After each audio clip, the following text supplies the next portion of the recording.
Chapter 33. A few seconds later, someone replied in the WeChat group. No, it's gone, Zhu Lingling replied. As soon as she said this, a few other classmates immediately asked, What's going on?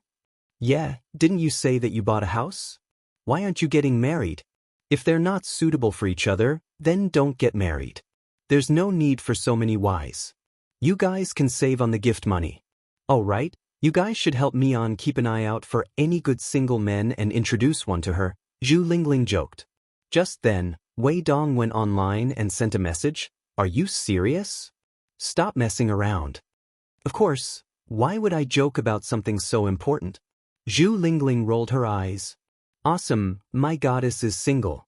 I have a chance, Wei Dong said. It was hard to tell if he was serious or just joking. Just then, the female classmate named Lu Xing replied sourly, Yeah, my goddess is single. Hurry up if you want to pursue her. Don't fail this time, you rich guy. Qin Chu quietly looked at the chat and didn't say a word. Among the dozens of people in the group, he wasn't interested in anyone other than Huamin. Speaking of which, he had to thank Ms. Yao for the party last time. If he didn't bring Ms. Yao back from New Zealand, Huamin definitely wouldn't have attended the party. He knew her too well. Just as everyone was chatting, Huamin suddenly went online. I'm sorry, I can't invite everyone to my wedding. Something did happen at the wedding. Goddess, it's okay. That guy didn't have good taste and luck. Long live being single. Goddess Hua, can you give me a chance? Wei Dong teased. Mian, aren't you at work? You have a lot of free time today. Why are you on WeChat? Zhu Lingling asked. Yeah, I just helped with a surgery. The head nurse gave me a day off. That old witch is doing well this time. Come out for dinner tonight, I'm free today. Count me in, I'll pay the bill. You guys can pick the place, Wei Dong interrupted. No, another day. Lingling, I have to go to Fourth People's Hospital to take care of my mother. Auntie is hospitalized? What's going on? Zhu Lingling sent a private message to Huamin. It's nothing. It's just high blood pressure. It's not a big deal. Don't worry, Huamin replied. She changed her clothes, bought some food, and took a bus to the Fourth People's Hospital. There were still classmates in the WeChat group asking her this and that, but she was too lazy to answer. After all, she didn't usually contact her classmates, so she didn't need to pretend to be too familiar with them. Just then, a message popped up on WeChat. It was a message about a bank transfer. The total was 888 yuan, and it was from Wei Dong. There was another sentence below. I heard that your aunt was hospitalized. This is a little token of appreciation. Only then did Huamin realize that he had just mentioned his mother's hospitalization in the WeChat group. He immediately rejected the money transfer. Thank you. I appreciate your kindness, but you really don't have to do this. She hadn't had much contact with Wei Dong in the past few years, so how could she suddenly ask him for money? Goddess Hua, are you really single? Yes, we broke up, Huamin replied honestly. Then can you give me a chance? Don't joke around, old classmate. Huamin only felt a little awkward. I'm not joking. I'm serious. Huamin, I've liked you for a long time. I've had a crush on you since high school. If you don't believe me, you can ask my desk mate, Big Mouthly. He knows everything. It's just that you were with Qin Chu back then, so I didn't have much of a chance. After graduation, you had a boyfriend, so I didn't bother you. But I heard from Lingling that you have a girlfriend, Huamin replied with a question of her own. I don't have any feelings for her. She's only with me for my family's money. When the time comes, I'll just compensate her. Then how do you know that I'm not with you for your money? Huamin asked again. Chapter 34. You won't. Qin Chu's family is so rich, and you treated him like that at the graduation ceremony. Someone like me is at most a nouveau riche. So, you're definitely not the kind of woman who only cares about money. Old classmate, you must be joking. Thank you for the compliment, but I don't think we're suitable for each other. Why not? I can be really, really good to you. Really, Huamin, I swear I'll be good to you for the rest of my life. I can also take care of your mom and brother for the rest of my life. Wei Dong, thank you. After replying, Huamin exited WeChat and didn't want to waste any more time with him. Wei Dong was just talking about the incident with Qin Chu at her graduation ceremony. Her heart was suddenly in a mess again. Just then, Huamin's phone rang. Ling Ling? Mian, let me tell you, don't pay attention to that scumbag Wei Dong. His character is horrible. I heard that he's always changing women. He just told me to help him persuade you. He even said that as long as you agreed, he would immediately go and get the marriage certificate with you. He's really out of his league. Huh, he was just joking, I didn't take it seriously. A joke. He's serious. When we were in school, he always sneaked food into your desk like a henchman. You know that. He wants to marry you, and I believe that. After all, you're his goddess. But men are all like that. They always want what they can't get. As long as you're together, you'll get sick of it within a few years. Then, they'll still cheat on you. I've seen a lot of scumbags like him. I know, Ling Ling. Okay, I'm just reminding you. After hanging up, Huamian arrived at Fourth People's Hospital. Huamin brought the buns and egg drop soup he bought into Yang Meirong's room. Mom, you must be hungry.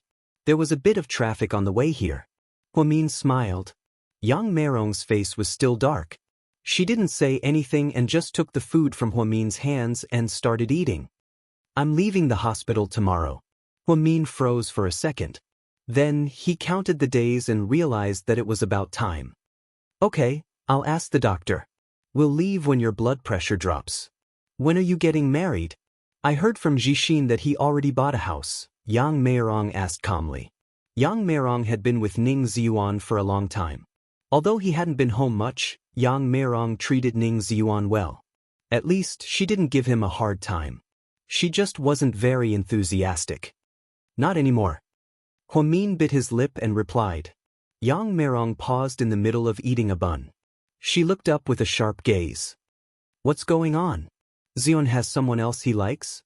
Huamin said evasively, not because he didn't want to be the scapegoat, but because he thought his mother would be excited when she heard Qin Chu's name, so he tried to avoid it as much as possible. At this moment, Yang Meirong sneered and asked, does he have someone he likes? Or is it because the boy you like is back and your heart is alive again? Mom, I don't. Huamin's face was a little pale. He didn't expect his mother to be so direct. Huamin, let me tell you, although Ning Ziyuan is an ordinary person, you can only live a stable life if you marry him. I thought that you had really settled down for the past 7 years, but I didn't expect you to still have such delusions. If you continue to be with that Qin guy, I'm afraid you won't even know how you died. You have to know that his parents wanted you dead, and your Uncle Jing only wanted to save you. If they find out that you're still entangled with that boy, you'll be dead. Mom, I won't. Don't be angry. Huamin said as he tried to help his mother up. Go away, don't touch me. After speaking, Yang Meirong threw the food in her hand onto the floor, making a loud noise. What's wrong? This is. The young nurse rushed over in time. I don't want to see her. Get her out. Yang Meirong pointed at her daughter and yelled, you should leave for a while. The patient is a little emotional. The young nurse advised. Huamin didn't feel good. He was worried about his mother, but he didn't want to make her angry, so he could only leave. At this moment, his phone rang again. It was the head nurse. Head nurse, what's wrong? Huamin, the director has approved your reward. Come to the hospital. Chapter 35. Okay, I'll head back now. After leaving Fourth People's Hospital, Huamian took a bus back to the first hospital. Head nurse's office. Huamin, about your request last time, I spoke to the director and he approved it. This is your bonus. Then, the head nurse handed him a leather envelope. Huamin took the envelope and was surprised to find that it was quite heavy. Head nurse, how much is this? 20,000 yuan. That much? Huamin was shocked. The director said that this is a very important event. The leader woke up and is recovering well. He told him to reward all the medical staff who participated. Thank you, head nurse. Thank you, director. No need to thank me, you deserve it. Plus, you took a big risk. Huamin smiled and didn't say anything else. With this 20,000 yuan, he could pay off his credit card and pay off Ling Ling. This was great. It felt so good to be debt-free. Huamin, do you mind if I ask you a personal question? Hey, head nurse. Please ask. Actually, I've heard about you. You were a very outstanding student in high school. You even received invitations and full scholarships from many foreign medical schools. Your college entrance examination score was 697, right?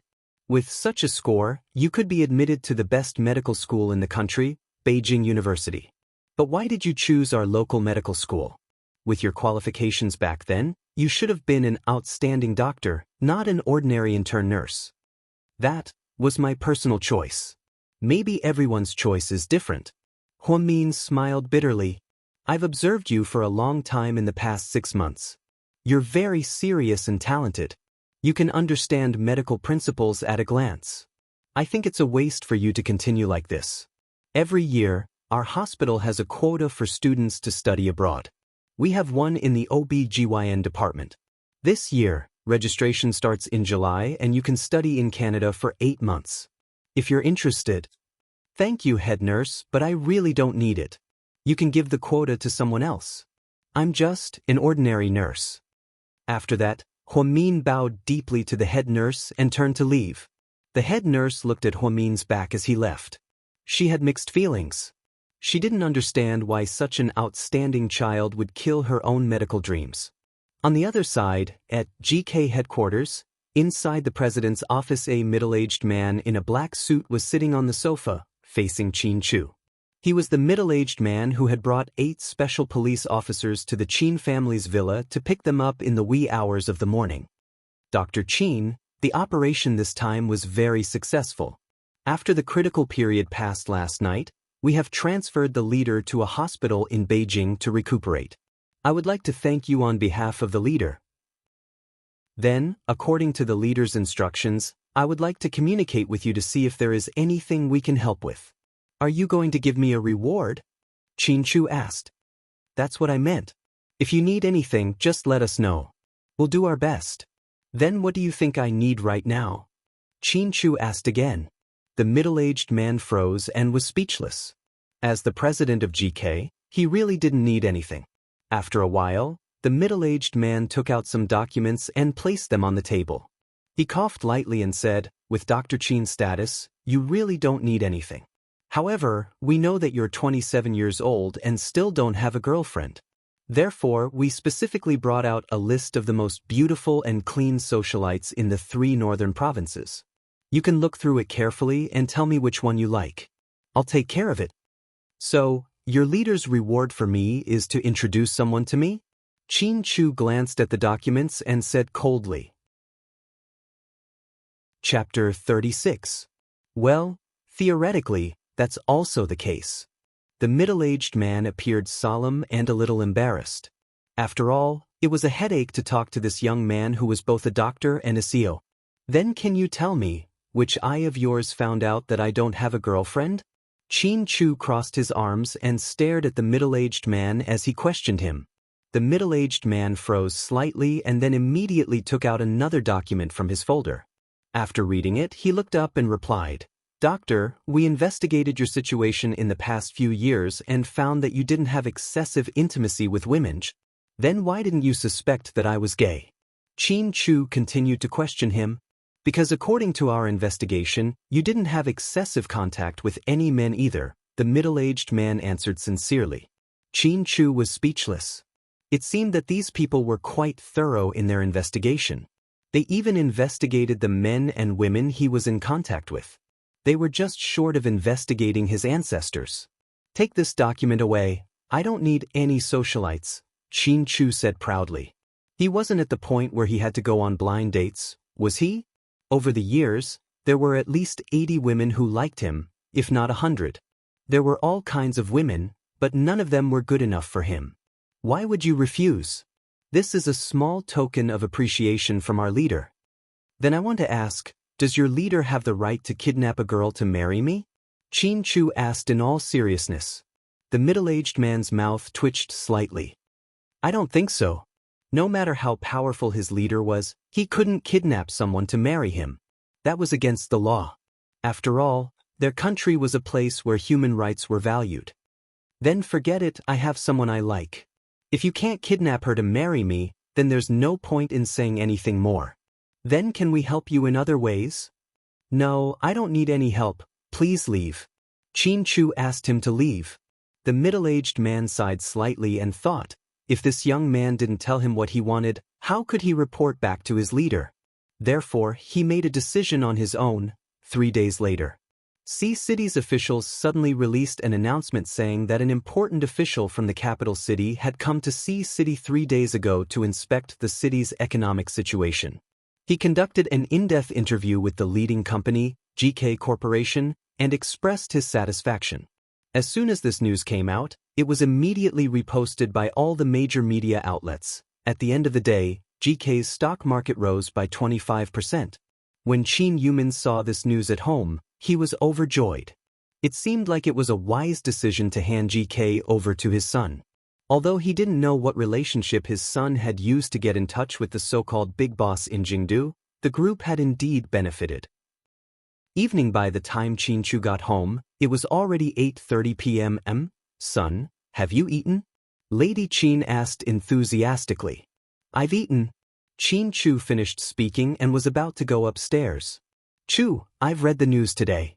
You've really impressed me. I'm curious, how did you get in touch with that mysterious leader? Qin Yumin put down the newspaper in his hand and asked in a formal tone. I traded my life for it. After throwing down these 4 words, Qin Chu turned around and went upstairs. Indeed, he had traded his life for it. If there had been even the slightest mistake during the surgery that day, he would probably be eating cornbread in prison right now. Many people were jealous and envious of him on the surface, but no one knew how much he had sacrificed under the surface. What kind of attitude is that? Qin Yumin was annoyed. Yumin, your son has been too busy with work recently. You should understand. Anyways, the group is steadily growing, isn't that what you want to see the most? Lady Qin spoke up for her son. The first hospital, when Huamin was working the night shift, she happened to run into Ning Ziyuan in the hallway. He seemed to have just gotten off work. He was wearing a blue short-sleeved shirt, beige casual pants, and white sneakers. He looked clean and bright. Speaking of which, they hadn't seen each other for a few days. She actually almost forgot about him. Huamin, he called out to her. Huamin looked up.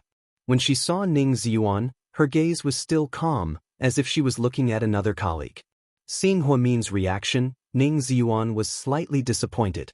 He thought that she would at least be happy to see him. Do you need something from me? Huamin asked quietly.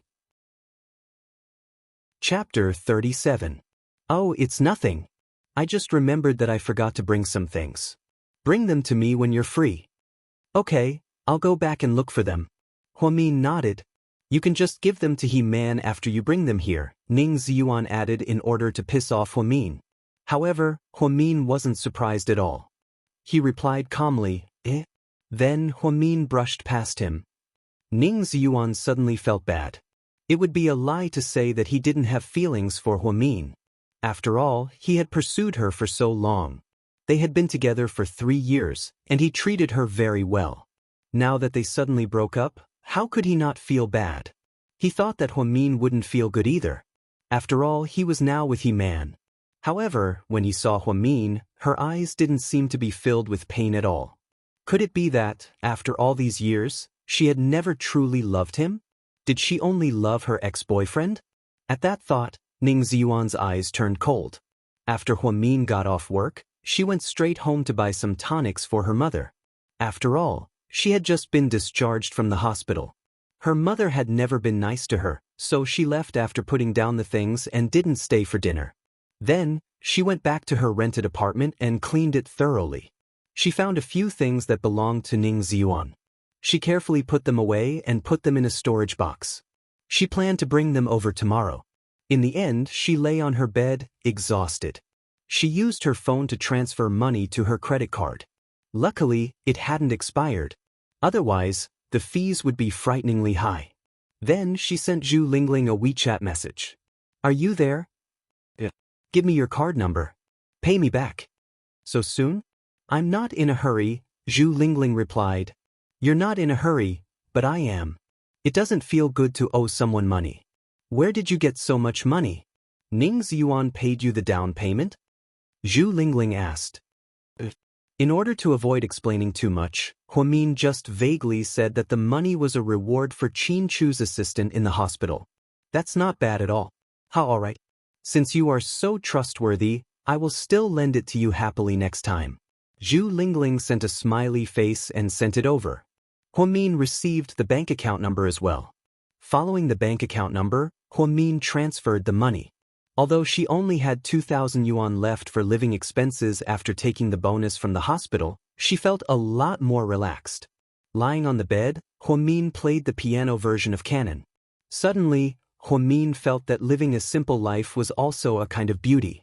City Center Criminal Police Unit, Captain Gao, we've raided a brothel tonight and caught a lot of people, a young policeman said. Gao patted the young policeman on the shoulder. Well done. Brothers, thank you for your hard work. Captain Gao, one of the customers, was drunk. We asked him for his contact number to bail him out, but he refused to tell us. His phone also has a password. We can't unlock it and can't contact his family. What should we do? I'll go take a look. After speaking, Gao walked towards the detention room. As soon as he entered, he saw a young man with red cheeks and a strong smell of alcohol. Gao frowned. Where are his belongings? Give it to me. Here, Captain Gao. The young policeman handed over a branded phone. Gao swiped it and found that it was a fingerprint password. Without saying anything, he immediately walked over, picked up the drunk man's hand, and pressed it.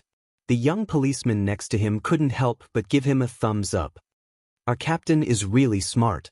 After Gao unlocked the phone, he saw the picture of a delicate woman on the screensaver and frowned slightly.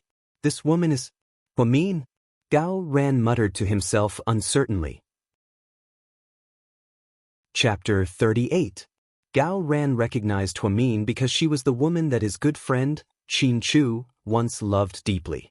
Secondly, Huamin's appearance hadn't changed much over the years. She had only lost her youthfulness from high school. 7 years ago, when Qin Chu and Huamin were together, they would occasionally have dinner together. At the time, Gao also had a girlfriend who was the prettiest girl in class.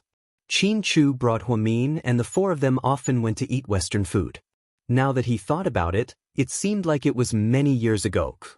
Gao turned on the drunkard's phone. As expected, he found a contact named Mion in the contacts list. Gao guessed that it must be Huamin. Since he could use Huamin's picture as his screensaver, it meant that this man had a close relationship with Huamin. At this thought, Gao suddenly had an idea. Then, he said to the young officer beside him, "Did you check his ID? What's his name?" "Captain Gao. His name is Ning Ziyuan." "Okay." Then, Gao walked out of the detention room with his phone and dialed the number. At this time, Huamin was about to fall asleep from listening to music. It was already 11:30 p.m. When her phone rang, she woke up in a daze. When she saw that it was Ning Ziyuan's number, she hesitated for a moment before picking it up. "Zing, what's the matter?" Her voice sounded a little distant. "Hello, is this Miss Huamin?" Gao said in a formal tone. "Yes, I am. May I know who you are?" "I'm the captain of the city's criminal police force. Tonight, we caught a prostitute called Ning Ziyuan during our anti-prostitution operation. Is this person your friend?" "That's because we found your contact information in his phone." Gao purposely emphasized the word whoremonger. Huamin was surprised to hear this. "Prostitute? Ning Ziyuan? How could this be?" "Miss Huamin, are you still listening?" Gao asked again. "Ning Ziyuan is your friend, right?" "Yes," Huamin replied. "Then can you come and bail him out now?" After a moment of silence, Huamin slowly replied, "All right, I'll be right there." After hanging up the phone, Gao smirked. Then he took out his phone and dialed a number. Qin Chu was a night owl.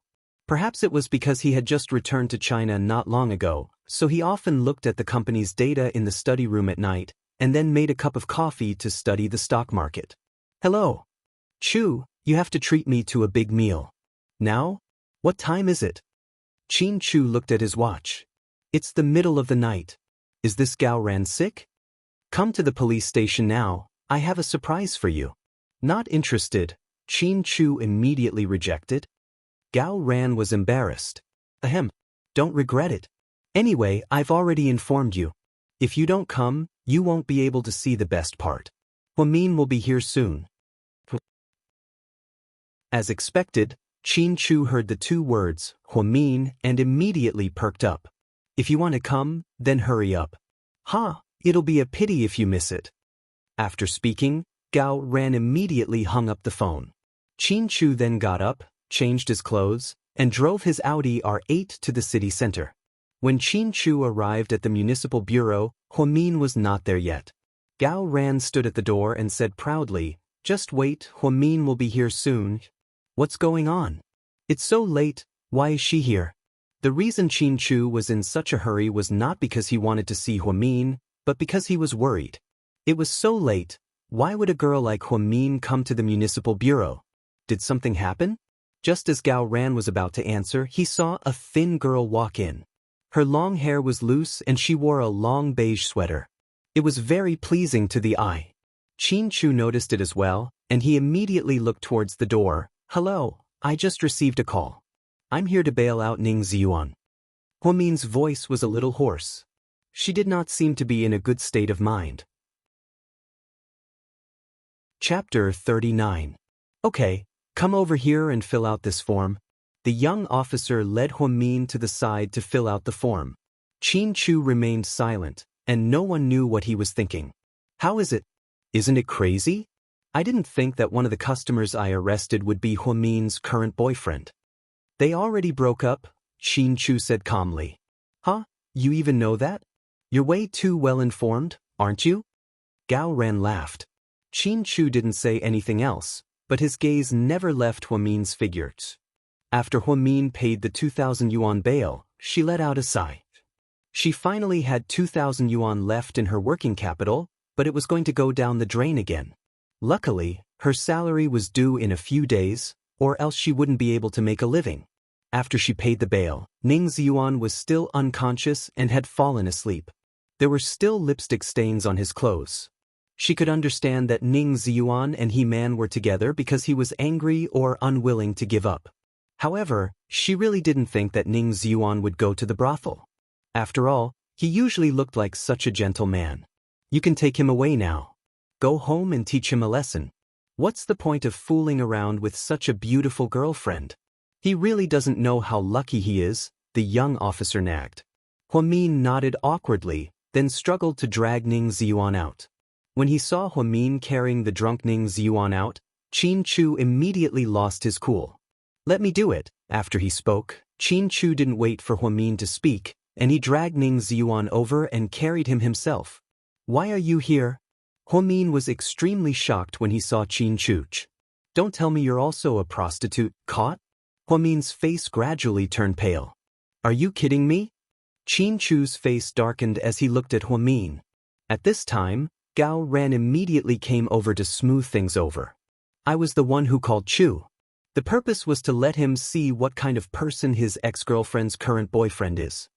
When Huamin saw Gao Ran and saw his police uniform, he immediately reacted.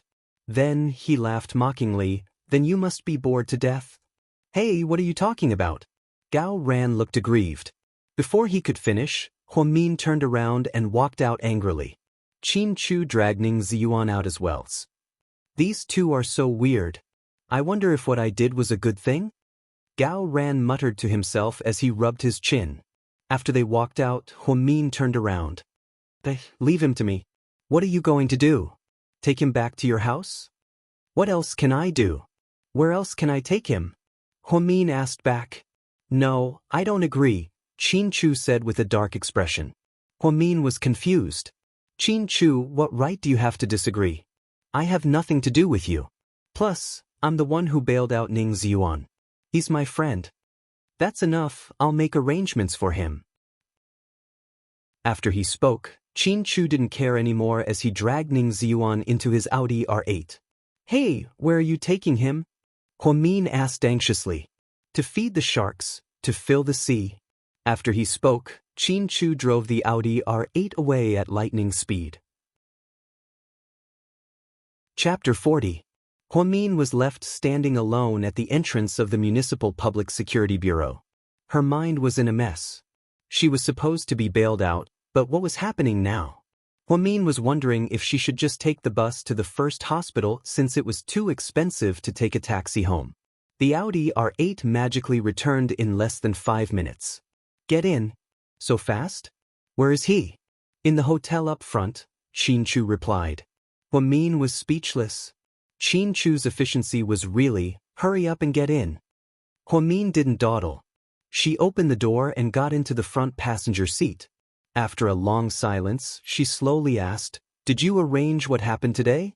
Xianxia's hand that was holding the steering wheel paused slightly. He turned his head and looked at her. "You suspect that I framed him?" Huamin was silent. "Do you think I would do something so senseless?" Xianxia asked again. Huamin was still silent, but it was true. With Xianxia's personality, he definitely wouldn't do something that would cause him to lose fans. However, if it was Gao Ran, it would be hard to say. After all, 7 years ago, Huamin already felt that he was a restless guy. "You might not, but your good buddy might." Xianxia pursed his lips. "Do you think the captain of the Municipal Public Security Bureau would frame a normal citizen over something so trivial and arrest him for a whoremonger? He's the captain of the criminal police force now?" Huamin was a little surprised. She didn't expect Gao Ran to be so powerful. When she thought about it this way, it didn't make sense. No captain of the criminal police force would do something like this. Moreover, there were so many police officers every time he was on duty. If he wronged someone for no reason, people would talk about it. Most importantly, when Huamin was filling out the form, she remembered something the young police officer reminded her of. He said, "Beauty, your boyfriend is a habitual offender. It's not his first time doing this. You have to educate him when you go back." When Huamin heard this, she was shocked. She never thought that Ning Ziyuan, who looked so gentle on the surface, was actually a repeat offender. Even if they were just putting on a show, there was no need for them to do this, right? Moreover, weren't all doctors obsessed with cleanliness? How could he bear to sleep with a delinquent girl? The more Huamin thought about it, the more depressed he became. He simply stopped talking and turned his head to look at the night view outside.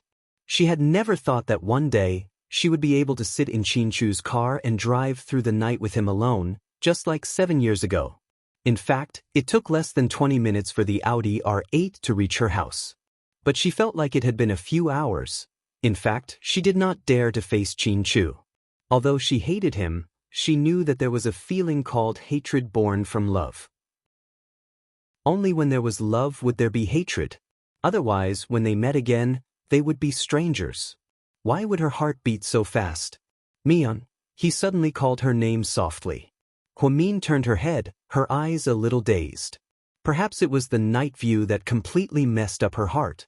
"How have you been these 7 years?" Xianxia had always wanted to ask. How had she been without him by her side for the past 7 years? Chapter 41. Did she have a good life these past 7 years? Yeah, she wanted to ask herself if she had a good life. She hid her talents and lived like an ordinary person. Maybe that was considered good, right? Not bad, Huamin slowly replied after a moment of silence. They arrived at Huamin's apartment. As soon as the car stopped, Huamin immediately opened the door and got out of the car as if she was avoiding a ghost. "Thank you for driving me home. Goodbye." Huamin hurriedly said goodbye and hurried upstairs. She was really afraid that Xianxia would say more to her. She was really afraid that the memories that had been dormant for 7 years would awaken again. Looking at Huamin's back, Xianxia's eyes had a hint of warmth. Even though she still rejected him, seeing her like this and seeing her home was already a very happy thing. Seeing the lights turn on upstairs, Xianxia took out a pack of cigarettes and leaned against the car to light one up. He had survived 7 years without her, so the difficulties he was facing now were nothing to him. She was his.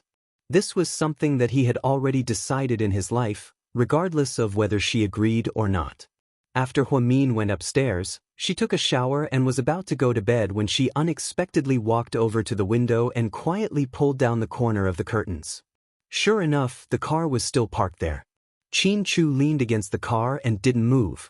Seeing that there seemed to be someone standing by the curtains, Xianxia raised his head in surprise and looked over. Huamin immediately pulled the curtains shut, and then her heart began to pound wildly. She was as nervous as if her unspeakable secret had been discovered. Why was she like this? It had been a long time, hadn't it? Why was she still so nervous when she saw him and made eye contact with him? Lying in bed, Huamin tossed and turned, unable to fall asleep. She had already become indifferent to Ning Ziyuan. If they didn't end up together, then it meant that their fate had come to an end. She had tried to persuade him to stay. She didn't owe him anything. But if Qin Chu kept appearing in her life, then, where should she go from here on out? She thought for a moment, then posted a message on WeChat. Everyone will meet someone in their life who they can't be with. We will always be annoyed by the irresistible love that can even be compared to life. In the end, we will go through a painful separation and think that this is the biggest regret in life.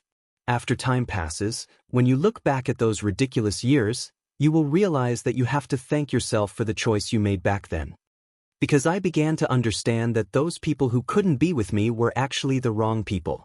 Huamian got up and went to the bathroom not long after she posted it on WeChat. When she came back, there were a few comments. There were a few people to be liked Huamian. The young nurse, Huang Yu, wrote, "Senior sister, don't be sad. Life is still long." Huamian mean. The reason why she addressed Huang Yu as senior sister and junior sister was because Huang Yu also graduated from the city's hospital's advanced blood care program. Her best friend, Zhu Lingling, wrote below, "Girl, it's rare that you don't have to work the night shift. Go to bed early and don't let your imagination run wild. When you wake up tomorrow, it'll be a new day." Huamin replied, "Girl, sometimes I really want to find a place where no one knows me and start over." Zhu Lingling replied again, "How can I do that? Don't abandon me. You are my best friend." Huamin only replied with a smiley face after reading the reply and didn't say anything else. Wei Dong commented below, "Only by leaving the wrong person can you meet the right person. You can't give up the whole forest for a crooked tree." Huamin replied with a polite smiley face. The truth was, sometimes she really felt tired and wanted to start over somewhere else. However, that was impossible because she still had her mother and brother to take care of. Before her brother started working, she couldn't just leave them alone. The next day, Huamin slept in because it was her day off. When she heard the doorbell, she got up and opened the door. When she saw Ning Ziyuan, Huamin wasn't awake yet. She said groggily, "You're here to get your stuff, right? I've already packed it for you." "Mian, I'm here to see you," Ning Ziyuan looked at Huamin and said in all seriousness. Chapter 42. "Oh, come in and wait for me. I'm going to brush my teeth and wash up." Huamin opened the door and let Ning Ziyuan in. After he walked in, he slowly looked around the small house with mixed feelings. He remembered how excited he was when he moved in with Huamin. Although they slept in separate rooms, they were able to see each other day and night. It was a blessing. If it wasn't for the class reunion, they might have already had their wedding. Ning Ziyuan hated Huamin's ex-boyfriend. They broke up so many years ago, why was he still bothering them? If he was so rich, why didn't he just find another girlfriend? Why was he bothering Huamin? After Huamin changed, he went into the bathroom to wash up. When he came out, he saw Ning Ziyuan sitting on the sofa reading the newspaper. "Why are you looking for me?" Huamin walked out while drying his hair. "Yesterday, thank you for bailing me out," Ning Ziyuan suddenly said awkwardly. Huamin immediately understood what he was talking about. He only replied faintly, "It's nothing. Mian, I'm not usually like that. I was just in a bad mood yesterday. I thought of our past, so I went to drink. After I got drunk, a woman took me away from the bar. I really don't remember what happened after that. You have to believe me. You don't have to explain this to me. Your current girlfriend is He-Man," Huamin reminded. "Mian, you know that I still have feelings for you. After all these years." "Zun, what are you trying to say?" Huamin went straight to the point. "Mian, I was wrong this time. I had to trouble you to pick me up and take me to the hotel last night. I really feel sorry for you. He-Man and I were just fooling around. It wasn't real. I still love you in my heart. Let's call it even, okay? I won't pursue the matter between you and your ex-boyfriend anymore. I made a mistake this time, and with He-Man's matter, we're even. Can we still be the same as before? Xian, do you think life is a game? Can I start over if I break it? Huamian put down the towel and stared into Ning Ziyuan's eyes as she asked seriously. I don't think so. I just think that it's not easy for the two of us to be together. Since we have feelings for each other, why torture each other? Xian, do you know who I hate the most? What?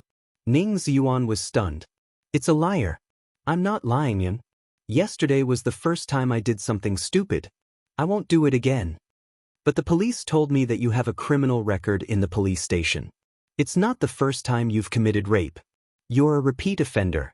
As soon as Huamin finished speaking, Ning Ziyuan's face immediately turned pale. After a long while, he stuttered and said, Don't listen to the nonsense of those stinky policemen. They are all black money. They only want money after they catch people and frame me. Ziyuan, that's not the point. The point is that we can't go back. Why? Do you still want to be with your ex-boyfriend? Just because he's richer than me? Ning Ziyuan was a little angry. Don't drag him into this. It has nothing to do with him.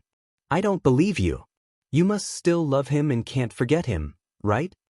Ning Ziyuan asked aggressively. Xian, I already explained. You know that I never lie. The truth is what it is. Then there's no chance of us getting back together? Ning Ziyuan asked bitterly. Huamin was silent. Yeah, I got it. After speaking, Ning Ziyuan took out a wad of cash from his bag and placed it on the coffee table. I heard that you paid 2,000 yuan for my bail yesterday, and another 1,000 for my hotel room. That's a total of 3,000 yuan. Here, I don't want to owe you anything. We're even now. Huamin, I'm warning you, don't regret what you did today. When that rich kid doesn't want you anymore and has had enough of you, don't come begging me to take you in. I gave you a chance, but you didn't cherish it. Huamin was speechless upon hearing this. After Ning Ziyuan finished speaking, he turned around and opened the door to leave. Hey, you still haven't taken your stuff? I don't want it, throw it away, Ning Ziyuan said angrily as he slammed the door and left. This time, everything between them was completely over, right? Huamin thought. Just then his phone rang. Huamin turned around to pick it up. Chapter 43. Jixin. When Huamin picked up the phone, his voice was filled with love. Sis, are you off today? Then let's go visit Dad's grave at noon. Even if Jixin didn't call, Huamin was going to go anyway. It had been 7 years since Uncle Jing passed away. 7 years ago today, Uncle Jing got into a car accident. I went with Mom this morning and she wasn't in a good mood. I'll go with you again at noon. Don't you have classes today? No, I'll go to the library to study in the afternoon. Okay, wait for me. I'll see you at the entrance of the cemetery. After hanging up the phone, Huamin's heart sank. She still remembered that night 7 years ago, when she was on her way back from cram school. A black Buick business van drove straight at her, and she didn't have time to dodge. At that moment, Uncle Jing, who came to pick her up from school, suddenly rushed out and pushed her away. In the end, she could only watch as Uncle Jing died under the wheels of the car, and his blood flowed like a river. She was only slightly injured, but Uncle Jing had lost his life. If it weren't for her, Uncle Jing wouldn't have died originally. She thought it was just a traffic accident. However, when she found out that the driver who caused the accident was the Qin family's driver, she was dumbfounded. The Qin family was so bold that they didn't even hesitate to hire a hitman to kill someone. Did they need their own driver to do the job? These rich families didn't care about ordinary people at all. Her mother and brother were heartbroken. She went to court time and time again to sue the driver. At that time, the Qin family had already sent Qin Chu abroad. She, on the other hand, had to bear the pressure that normal people couldn't bear. In the end, they insisted on not paying compensation. The driver who caused the accident took the blame and went to jail. However, he was only sentenced to 5 years of drunk driving. At that time, she deeply felt the unfairness of the world, the difference between the rich and the poor. She also knew that with her background, she would never be able to fit in with a rich family like the Qin family. It was also at that time that she completely gave up on the idea of being together with Qin Chu. Putting away these heavy memories, Huamin washed his face and changed into a pair of black pants and a black short-sleeved shirt. Then, he put on a pair of black sunglasses and went out. When he passed by a flower shop, he bought a bunch of white chrysanthemums. Because the cemetery was in the suburbs, they had to transfer 3 times. When they arrived at the cemetery, it was almost noon. "Sis." Jing Jixin waved at Huamin from afar. "You've been waiting for a long time, haven't you?" Huamin lovingly patted Jing Jixin's head. "Not too long, only about 10 minutes. Sis, you seem to have lost weight recently. Is it because there are too many night shifts?" In the face of his brother's concern, Huamin only smiled faintly. "No, I've been on a diet recently." The siblings then entered the cemetery together and placed the flowers in front of Uncle Jing's tombstone. There was also a basket of fruits and flowers that their mother had sent over in the morning. "Jixin, all these years, have you ever blamed and resented me like Mom did?" Huamin took off his sunglasses, his expression sorrowful. Jing Jixin looked at his sister beside him and had a big reaction. "Sis, what are you talking about? How could I? I can't blame you for what happened back then. The Qin family are all bad people. If Dad didn't die, you would have died. You guys are the closest to me. But if I didn't ignore the warning and date Qin Chu, that tragedy wouldn't have happened." Huamin bit her lip, her heart filled with guilt. After hearing what Jing Jixin said, Huamin was extremely surprised. She couldn't believe that her 19-year-old brother would say something like that. Chapter 44. Jing Jixin said, "Sis, there's nothing wrong with love. You're not the one at fault. The Qin family is too despicable. Back then, they used despicable means to break you guys up. You must have felt terrible too, right? You're also deeply in love with Qin Chu, aren't you?" Jixin. Huamin suddenly didn't know what to say. "Sis, don't think that I'm a child who doesn't know anything. Also, I know that you and brother Ziyuan broke up. When I called him that day, I could tell that something was wrong with the two of you. Although he didn't say it explicitly, I knew that something was wrong. Also, before Mom was hospitalized that day, brother Ziyuan came to our house. When I linked these two things together, I thought that you might not like brother Ziyuan at all. You still love brother Ziyuan and can't let go of him, so I won't blame or resent you. Dad is dead and can't be brought back to life. I only hope that you won't leave yourself with any regrets in the future. Love is something that can't be forced. I read in a magazine that love is like drinking water. Brother Ziyuan might be a good person, but he's not the one you love, so I don't want you to find a man you don't love for the rest of your life. If you still like brother Qin Chu, then be with him. Even if Mom doesn't approve and hates you and scolds you, I won't do that. I'll understand. Every debt has its debtor. You can't blame brother Qin Chu for what the Qin family did. I still stand by what I said. As long as you're happy, it's fine." When Jing Jixin finished speaking, Huamin's face was already covered in tears. She wasn't someone who cried easily. She didn't shed a single tear when she broke up with Ning Ziyuan. However, her brother's words today deeply shocked her. Her brother was only 19 years old. It was rare for him to stand in her shoes and think for her. There was a popular saying that went, "A lot of people only care about how high you fly. Only those who truly care about you care about whether you're tired or not." Her brother was this kind of little warm guy. He always encouraged Huamin when she was feeling down. All these years, other than helping her brother financially, Huamin felt that she was not a qualified sister. At the very least, she had never cared about her younger brother like this, paying attention to her younger brother's true thoughts. "Sis, don't cry. You're already so old. Hurry up and wipe your tears. It's so ugly." Jing Jixin handed her a pack of tissues. Huamin wiped away his tears and sobbed.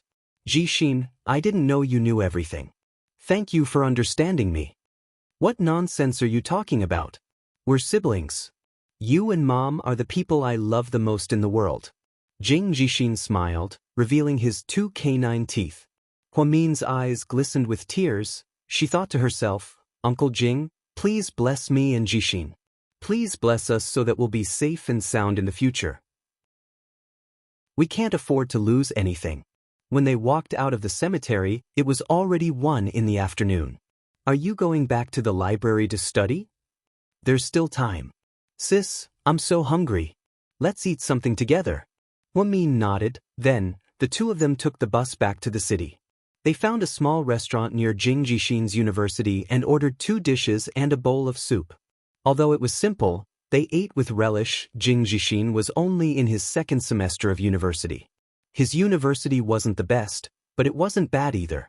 He majored in civil engineering and was said to be an engineer in the future.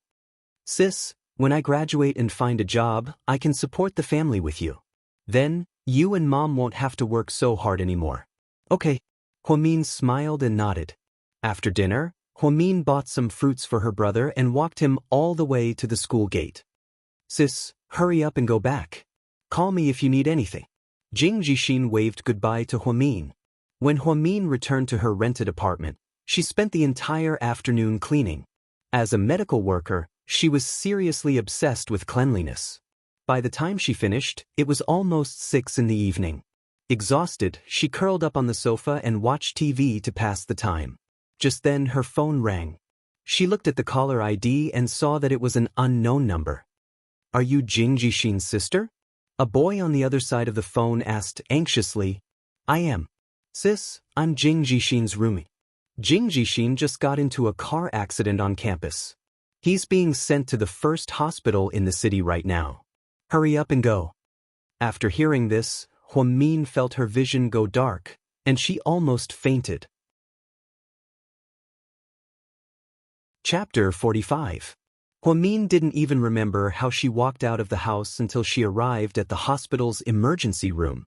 The doors to the operating room were closed, and many people were waiting outside.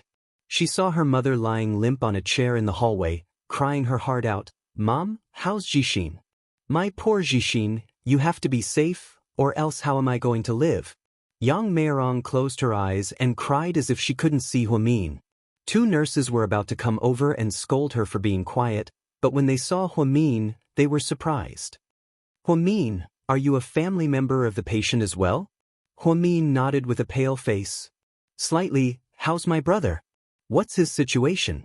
I don't know yet, but he was pretty scary when he was brought in. His heart rate was irregular, and his blood pressure was terrifyingly high.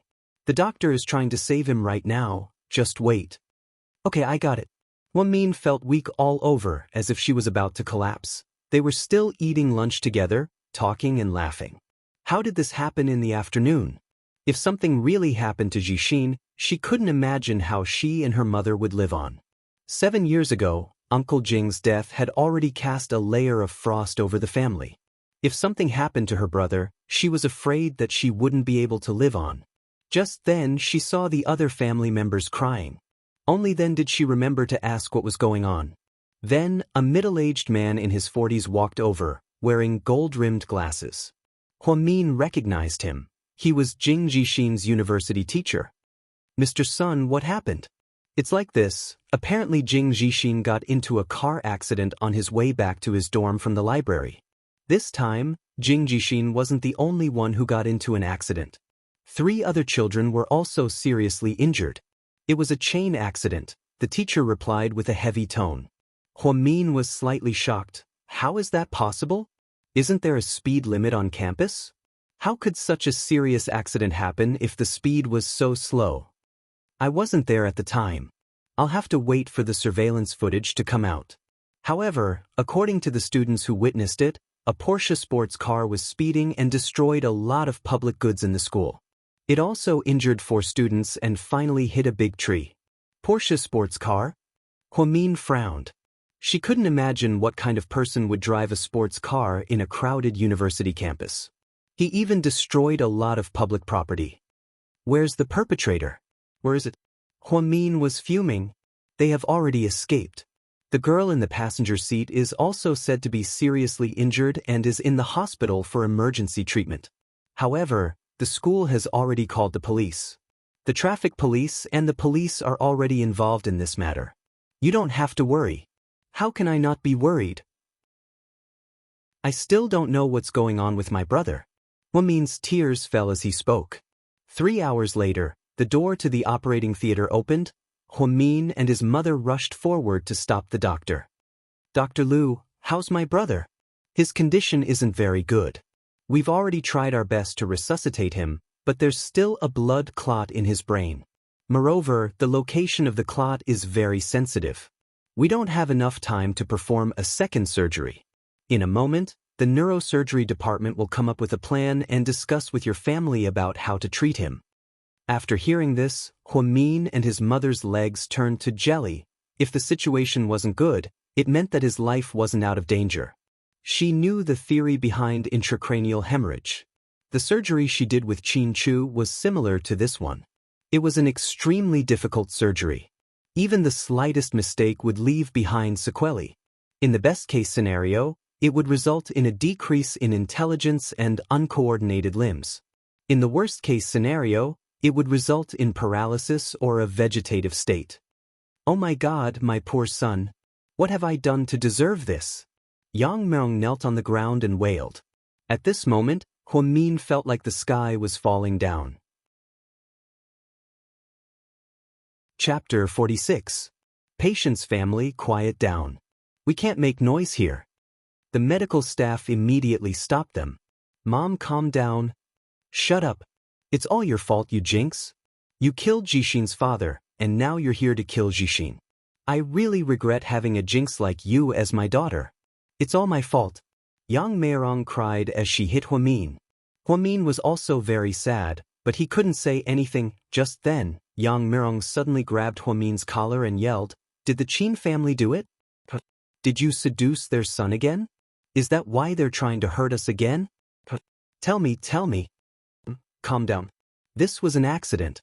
The teacher said it was a chain accident, not a premeditated accident," Huamin explained. I don't believe it. It must be you, it must be that family. It must be them, I'm going to kill them." After speaking, Yang Meirong was about to run out. Huamin held onto his mother's hand with a sobbing tone. Finally, his mother's body fell forward and she fell flat on the ground. "Mom, wake up." Huamin felt like his brain was about to explode. His brother was still in critical condition, and his mother had fainted. Huamin suffered 2 blows in one day and was on the verge of collapse. After helping his mother settle down, Huamin pulled himself together and walked towards the top floor of the hospital. Outside the director's office, "I want to see the director," Huamin said to the male assistant at the door. "Do you have an appointment?" The assistant had met Huamin before, so he was familiar with him. He nodded and said, "Wait a moment, I'll go inform him." Soon, the assistant walked out and said, "You can go in now." "Thank you." When Huamin walked in, he saw the director sitting in his chair, writing something down. "President Wu." "Oh, you're here. Have a seat." The director was no stranger to this intern nurse. Huamin nodded. His eyes were red as he sat down on the chair opposite the dean. "You must be looking for me. Speak." The hospital director thought that perhaps the nurse felt that the bonus he had given her last time was not enough, so she came to ask for something again. Unexpectedly, Huamin almost burst into tears the moment he opened his mouth. "Director, I beg you, please save my brother." "What happened? Tell me slowly, don't rush." President Wu looked at her and stopped what he was doing. He adjusted his glasses and said in a serious tone, "Director, my younger brother was involved in a car accident at school today and was sent to our hospital for emergency treatment. The chief surgeon said that his head was severely damaged and he was still in critical condition after this operation. He also suggested a second operation in the near future. However, because the location of the damage in his brain is relatively sensitive, the risk of the second operation is very high. He is only 19 years old today. I only have one younger brother and I don't want to lose him. Please help me." "I see. Don't worry, I'll make a call and ask." Then, President Wu dialed the internal line of the Department of Neurosurgery and talked to the doctor there. A few minutes later, President Wu hung up the phone and said in a serious tone, "Huamin, your brother's situation is really complicated. Dr. Liu from the Department of Neurosurgery told me that he is not confident that he can perform the operation well. Even if the operation is successful, the patient may suffer from sequelae. Then what should we do? What if we don't perform the second operation? Will it be better?" Huamin was anxious. President Wu shook his head. "Listen to me. The current situation is like this. If we don't perform the second operation, his life will be in danger at any time. Because if the blood clot in the brain is not completely removed, it may cause a brain hemorrhage. This is very important. Then what should we do? Huamin was a little dumbfounded. For the first time, she was at a loss. How about this? You go home and think about it, and discuss it with your family. However, I have to remind you that even if you perform the second operation, the cost will be quite expensive. It will cost at least 300,000 yuan, and it's best if you do it within a week. Otherwise, the longer you delay it, the higher the risk. As for the hospital fees, don't worry. I've already made arrangements, and you don't have to pay for it yet. We'll settle it together in the future. Thank you, Director. I'll go home and think about it. After she finished speaking, Huamin stood up in a daze. 300,000 yuan for the operation was a sky-high price. Where was she going to find that much money? Wait a minute. The director suddenly shouted. Huamin turned around tiredly. Huamin, the special professor who performed the operation on the leader, Dr. Qin, is an old acquaintance of yours, right? President Wu suddenly thought of this key question. Chapter 47. After a moment of hesitation, Huamin nodded. She knew that she couldn't hide this from the director. Yes, we've known each other for a long time, she said evasively. That's easy. If you're a friend, I suggest that you ask Dr. Qin to operate on your brother. You should know that he's a medical doctor from Harvard and is an authoritative expert in neurosurgery. You should have seen how he operated on the leader last time. If he agrees to be the chief surgeon, with the help of our hospital's chief surgeon, your brother's chances of success will be much higher. What do you think? Okay, I'll think about it. Thank you for the reminder. After speaking, Huamin turned around and left the director's office.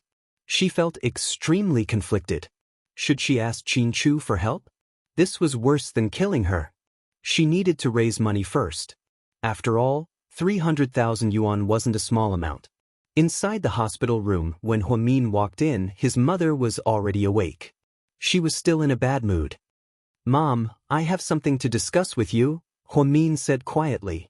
Yang Meirong turned her head away. Her face was pale and she didn't respond. I just went to the director's office and asked about Jixin's condition. The director also suggested that Jixin undergo a second surgery, but it's very expensive. It'll cost 300,000 yuan. Even if we have to sell our house and our land, we have to save Jixin. Money is nothing, Yang Meirong said fiercely as she glared at Huamin. Huamin nodded. That's what I think too. I'll do whatever it takes to save Jixin. Mom, you have to take care of yourself. Leave the rest to me. I'll go raise the money first. We can sell the house, we can rent it, Yang Meirong lowered her head and said in a muffled voice.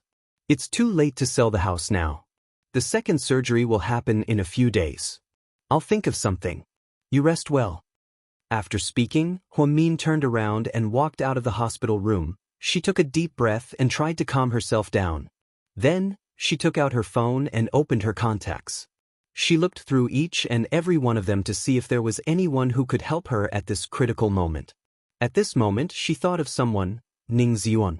It wasn't because they had to borrow money from Ning Ziyuan. It was just that when they bought the house, Huamin had also taken 60,000 yuan for the surgery. Her salary was not high. She had saved 60,000 yuan while working part-time. It was not easy. Therefore, she wanted to ask Ning Ziyuan if he could return the money to her. Then, she went to Ning Ziyuan's new house. She had only been to this place a few times. Initially, she had planned to move in after she got married. However, after they broke up, there was nothing else. This was a 33-story apartment building.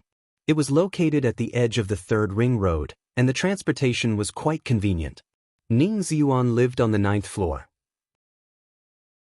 Huamin took the elevator directly to the 9th floor, room 902. Just as he was about to knock on the door, he saw that the door was ajar. She slowly opened the door. Before she walked in, she saw a pair of women's high heels at the door. They were purple and very seductive. Then, a flirtatious voice came from the bedroom. Aya, you haven't showered yet. Go, you're so dirty. There's no rush. I'll shower after I'm done. Ning Ziyuan's voice had a hint of playfulness. Huamin thought that she had come at the wrong time. It was better not to say anything. Just as she was about to turn around and leave, she accidentally knocked into a pair of shoes on the shoe rack, making a loud noise. Who is it?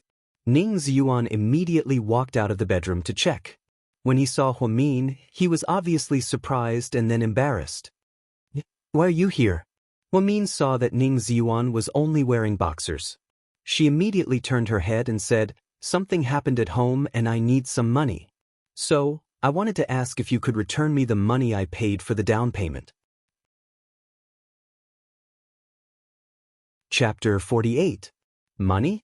No, I used it all to buy a house. If you want it, just wait. I'll pay you back when I have enough money. Okay, I got it. Huamin turned to leave. Huamin, what happened to your family? Jixin got into a car accident. Huamin's voice was a bit hoarse. It's useless for you to come to me after something this big happened. You should go to your rich ex-boyfriend, Ning Ziyuan suddenly said. Huamin didn't say anything. Disappointment was written all over his face as he turned to leave. After saying that, Ning Ziyuan regretted his words. Why did he have to be so sarcastic? Yon, whose voice is that? Why aren't you coming in? A woman's sweet voice came from the bedroom. Ning Ziyuan still had money on his card. He used it to buy things for his wedding banquet. He still had 100,000 yuan left. If he took it out now, would Huamin be touched and want to get back together with him? However, if Huamin took the money and still didn't want to get back together with him, then he would lose more than he gained. After walking out of Ning Ziyuan's apartment, Huamin received a call from Zhu Lingling. "Girl, I just got off the plane. I saw your message. What happened? Why did you borrow so much money?" Zhu Lingling sounded anxious. Jixin got into a car accident. He's in the hospital. I need 300,000 yuan for the surgery. Huamin's voice was hoarse. What? Jixin got into a car accident? Don't worry. Where are you? I'll come to you right now. I'm at the Rainbow Mall in San Juan. Okay, see you in a bit. Half an hour later, Zhu Lingling arrived in a taxi. She and Huamin found a KFC and sat down. Lingling, I really don't know what to do. What did the police say? Where's the perpetrator? They're still investigating. Apparently, 4 or 5 students were injured this time. My brother wasn't the only one, so it's very troublesome for the police to deal with it. It'll also take some time to get the compensation, but Jixin's surgery can't wait that long. The sooner the better. I understand. How about this? I have 80,000 yuan in my savings. You can take it first. Then I'll go back and borrow some from my parents, my cousin, and my friends. I'll get about 130,000 yuan for you. If the rest is not enough, we'll think of other ways. Thank you, Lingling. Huamin grabbed Zhu Lingling's hand, his eyes red. Silly, we're best friends. Why are you thanking me? If I don't help you now, when will I? I'll make more money later. I just want Jixin to be safe. Huamin nodded. Mian, why don't we ask for help from the media? As long as the media announces it, everyone will donate some money and we'll have enough. Huamin hesitated for a moment before replying, I thought about that too, but if we alert the media and the whole city knows about it, Jixin will be under a lot of pressure when he goes back to school after he recovers. I don't want people to look at him with sympathy, do you understand? After all, he's a boy and has a lot of pride. I don't want to do that unless I have no other choice. You're right, I didn't think about it. It's okay, don't worry. We'll think of something. After parting ways with Zhu Lingling, Huamin went back to his rented apartment and washed his face. Just then a WeChat notification popped up. Goddess Hua, are you there? It was from her high school classmate, Wei Dong. Yeah, what's up? I heard from Zhu Lingling that your brother got into a car accident and needs money for surgery. Is that right? Yes. I have some, I can lend it to you. Really? Thank you. Huamin was a little excited. Let's meet up and talk about it. Okay. Huamin was very enthusiastic about anything related to Jixin. At 6:30 p.m., Huamin met up with Wei Dong at a nearby Thai restaurant. He drove a black Mercedes-Benz GLK and wore an Armani suit. He had an Louis Vuitton handbag in his hand and a Longines diamond watch on his wrist. He looked like a tycoon. On the other hand, Huamin only wore a white t-shirt and jeans, looking very normal. Have you been waiting for a while? Wei Dong asked with a smile. Chapter 49. Huamin shook her head. Nope, I just got here a few minutes ago. Let's order first. What do you want to eat? Anything. I don't have much of an appetite. The waiter ordered a couple's set meal, followed by a fruit salad and dessert. Sir. After ordering the fruit meal, Wei Dong turned around and looked at Huamin. He seemed to be in a good mood. Huamin, how's your brother doing? Not too good. He's waiting for the second surgery. Don't worry, he'll get better. Thank you. The two of them exchanged some pleasantries before Wei Dong brought up the matter of money. I didn't bring the money today. It's not convenient for me to have too much cash with me. I can go to the company tomorrow and ask the finance department to transfer the money to you. You can just send your card number to my WeChat. Thank you, Wei Dong. I'll pay you back as soon as possible. Interest is fine too. What are you talking about? We're old classmates. What do you mean by interest? You're looking down on me. That's not what I meant. I'm just grateful that you can help me. You're welcome. Actually, there's something else I want to say. You might think I'm despicable, but I'm speaking from the bottom of my heart. Huamin, you don't have to pay me back. I only have one condition. Will you be my girlfriend? Huamin's expression changed slightly. She wasn't too surprised. With her intelligence, there was no way she wouldn't know what Wei Dong was thinking. There was no free lunch in this world, and there was no pie that fell from the sky. Everything had a price. But I heard from Ling Ling that you have a girlfriend. I don't want to get involved in someone else's relationship, Huamin replied faintly. Huamian, give me a chance. I'll definitely treat you well. I'm not playing around. I can get engaged to you immediately and get married within a month. If I marry you, I'll buy you a car and a house so you can live a good life. I'll even take care of your mother and brother for the rest of my life. Wei Dong reached out to hold Huamin's hand. However, before he could touch her, Huamin raised her head and put her hand on her hair. It looked like she was tidying her hair, but she was actually trying to diffuse the awkwardness. Wei Dong, you don't like money diggers. You don't like women following you for money. But how can you be sure that I'm not following you for money? I'm not a fairy, and I'm not otherworldly. I also have a desire for money. The Lollydragon on TV is just a story. It doesn't exist. Don't have too many fantasies and expectations of me. There's always a gap between reality and fantasy. Huamin had said this to Wei Dong before, but he didn't seem to take it to heart. No, you're not. If you were doing this for money, you wouldn't have dumped Qin Chu. Compared to Jie, my family is nothing, Wei Dong swore as he threw out this excuse. Upon hearing Qin Chu's name, Huamin felt a dull ache in her heart. Qin Chu was a past she couldn't go back to. Huamin, I really like you. Please give me a chance, Wei Dong begged again, his eyes full of sincerity. Chapter 50. About this, let me think about it, then I'll give you an answer. Okay, I'll wait for you. Wei Dong stared at Huamin in a daze. After leaving the cafeteria, Huamin went straight to the hospital. Her brother showed no signs of waking up and was being monitored in the VIP ward. Her mother's mental state was even worse. Her blood pressure was unstable and would rise from time to time. Huamin sat on the bench outside the VIP ward tiredly with her head lowered. Huamin. Head nurse, Huamin said with difficulty when she saw who it was. I've heard about what happened to you. I'm giving you a few days off to take care of your brother. Thank you, head nurse. I know about your family situation. Everyone in the OB/GYN department put together 5,000 yuan of our own accord.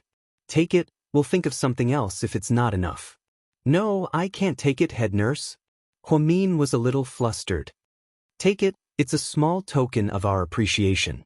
I hope your brother recovers soon. Huamin nodded, tears glistening in her eyes. She begged Ning's yuan, but it was useless. She begged her classmates, but they made conditions. They said that they were taking advantage of the situation, but they were taking advantage of the situation. Now that her colleagues were doing this for her, she was very touched. In reality, kindness was mutual. Huamin had worked hard in the OB/GYN department for the past 6 months. She had done all sorts of hard work and often worked overtime for her colleagues. She was very popular. Although the head nurse was strict, she was a very nice person. I'll go back to work then. Cheer up, your brother still needs you. After patting Huamin's shoulder, the head nurse turned around and left. Just then she received a WeChat message. Huamin took out her phone and saw that it was from Zhu Lingling. I heard that you borrowed money from Wei Dong? Yeah. Don't borrow money from him. You know how he feels about you. You're like a lamb in a tiger's den. Are you saying that the sheep Wei Dong entered the mouth of this tigress? Stop fooling around. Are you kidding me? I'm serious. He definitely won't lend it to you for free. Zhu Lingling was annoyed. Yes, he does have a condition. He said that he wants to get engaged to me and get married within a month. What do you think? I want to agree. Are you crazy? You want to marry him? That kind of person? Don't you know what kind of person he is? Zhu Lingling was anxious. Lingling, I'm going to get married anyway. It doesn't matter who I marry. I don't like him anyway, so what does it matter? Zhu Lingling remained silent.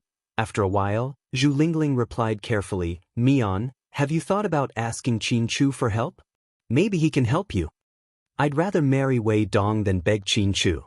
Seeing how determined Huamin was, Zhu Lingling didn't say anything else. After Wei Dong went home, he was in a great mood. He knew that Huamin was in desperate need of money, so it was only a matter of time before he agreed. Therefore, he told his class president, Han Su, about this to show off. So, word spread among the classmates, and the news spread like wildfire. Qin Chu was in the middle of a meeting when he suddenly received a friend request on WeChat. It was from his high school classmate, Lu Xing. Qin Chu originally planned to ignore her, but when Lu Xing added Qin Chu, she wrote something in the note column that caught Qin Chu's attention. Huamin is going to marry Wei Dong. Qin Chu's face immediately darkened when he saw this. He slammed his phone on the table, shocking all of GK's executives. Chapter 51. President Qin, are we still going on with the meeting? The vice president asked nervously. Without another word, Qin Chu picked up his phone from the table and left. Assistant Yang quietly waved his hand at the higher-ups, indicating that they could all go back to their own business. The president was in a bad mood, so there was no point in continuing the meeting. After Qin Chu returned to his office, he took off his jacket and tossed it onto the sofa. Assistant Yang was so scared that he didn't dare to make a sound, and the atmosphere in the office became extremely tense. Tell everyone that all subsidiaries of the GK Group are to cancel all collaborations with Dashang Steelworks. Also, tell all our partners that GK will never work with them again if they work with Dashang Steelworks. President Qin, you're talking about Dashang Steelworks, right? Let me confirm. Assistant Yang had been an assistant for a long time, but this was the first time he heard his boss give out such a harsh order. If he remembered correctly, Dashang Steelworks was only a small and medium-sized construction company in the city. Perhaps GK's subsidiary real estate companies had worked with them before? Speaking of which, how did the person in charge of Dashang Steelworks offend his boss? Did he steal a woman or dig up his ancestors' graves? What made his boss so angry? I think you're done as an assistant, Qin Chu said coldly. President Qin, I'll do it right now. Assistant Yang was so scared that he ran out like a puff of smoke, not daring to stay a minute longer. Qin Chu looked at the message Lu Xing sent him on his phone. His lips twitched and he said, You're asking for it? Wei Dong was indeed someone who wouldn't die if he didn't seek death. He knew that Huamin was Qin Chu's beloved woman, but he still threw himself at her. If that wasn't asking for it, then what was? Of course, he thought that Qin Chu and Huamin were already in the past. After all, ever since he came back to China, he hadn't heard any rumors about him and Huamin. Other than Zhu Lingling, no one else knew much about Huamin and Qin Chu. Dashang Steelworks Corporation Wei Dong's father, Wei Changfu, was very anxious. He made many phone calls and dragged many of his friends to help, but none of them could solve the problem. What an unexpected disaster! The company's big clients didn't dare to offend GK, so they canceled their contracts with them. GK Real Estate, the only subsidiary they had ever worked with, also announced that they would no longer work with them. This was equivalent to cutting off his source of income. Without the support of these large companies, he could only earn a fraction of his monthly income. It wasn't even enough to pay the employees' salaries. What kind of bullshit company was this? Dad, what's wrong? Wei Dong was having dinner with his friends when he received his father's call and immediately returned to the company. Something big has happened? What is it? Why is it so serious? Wei Dong asked out of the blue. Then, Wei Changfu told him everything that had happened.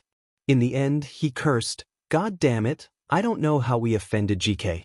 How dare they blacklist a small company like us? These days, it's the law of the jungle. We can't afford to offend GK. I called GK's headquarters to talk to the higher-ups, but they didn't even give me a chance. What should we do? Deshang worked so hard to achieve what it is today. Are we really going to let it all go down the drain?" When Wei Dong heard about GK, he suddenly thought of something. "Dad, let me try. I have a classmate at GK. Do you have a way?" Wei Changfu felt a glimmer of hope. "I'll try talking to him first." After speaking, Wei Dong stormed out of the company with a furious expression. Then, he sent a WeChat message to his classmate group. "Does anyone have Qin Chu's phone number? Send it to me." After a while, no one replied. Helpless, he couldn't wait any longer. He drove all the way to GK's headquarters. "I want to see Qin Chu. Do you have an appointment?" the receptionist asked politely. Chapter 52. "Oh, I'm sorry, sir, but President Qin is very busy. You can't see him without an appointment." "Stop pretending I was his high school classmate." "No, sir, please don't make it difficult for me. If you were his high school classmate, you should have his contact information. I suggest you call our president directly." Wei Dong wanted to force his way in, but GK's security system was too strong. He couldn't even get to the first floor. Plus, he could go straight to the top floor of the 56th floor. When Qin Chu drove his low-key Audi R8 home, Wei Dong flagged down his car at the entrance of the parking lot. If Qin Chu didn't brake in time, he would have gone up. Qin Chu stopped the car with an unpleasant expression on his face, and he slowly rolled down the window. "Qin Chu, get out of the car, let's talk," Wei Dong said angrily. "I don't think I have anything to talk to you about." Qin Chu was still as arrogant as ever. Of all his high school classmates, other than Huamin, he wouldn't even look at anyone else. He definitely wouldn't give Wei Dong face. "Why are you doing this to my company? What did I do to offend you? Why are you forcing us to do this?" Wei Dong's face was filled with anger. Qin Chu raised his head, his eyes cold. "I'm going to buy your company at a low price within a week, leaving you and your father with hundreds of millions in debt. When the time comes, you'll have no choice but to jump off a building. That's the only way out for you." After hearing this, Wei Dong's face turned pale. If someone else said this, he would have laughed out loud and called them bragging. If it was Qin Chu who said this, then he would have cried his heart out. Who is Qin Chu? He was the heir of GK, and his family business was one of the best in the country. He was one of the top 50 business giants in Asia. It would be a piece of cake for him to wipe out a small company like theirs. "Qin Chu, why are you doing this? We were classmates, don't tell me, you still like Huamin, and you're afraid that I'll steal him from you?" Wei Dong wasn't stupid, and he suddenly realized the key point. "You want to fight with me? You really think highly of yourself. Are you worthy?" Qin Chu sneered. Wei Dong was speechless. He was indeed unworthy. "I'll give you 1 hour to draw a clear line between you and Huamin. Otherwise, you'll die a horrible death." After speaking, Qin Chu rolled up the car window and left the garage.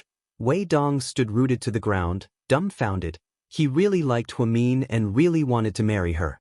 However, his dream had been ruined before even a day had passed. It seemed like he would never be able to marry a goddess in this lifetime. Huamin took off his clothes and was about to wash them when his phone rang. She picked it up and saw that it was a call from Wei Dong. She knew what she wanted to say. Therefore, she picked up the phone and before Wei Dong could speak, she said, "I've thought about it. I agree to your conditions. I'll get engaged to you. Please transfer the money to me quickly. My brother can't wait any longer." "Huamin, I'm sorry, I'm really sorry. On the other end of the phone, Wei Dong's voice was choked with emotion. What's wrong? Did something happen? Huamin asked, sensing that something was wrong with Wei Dong's tone. I don't think I can lend you money.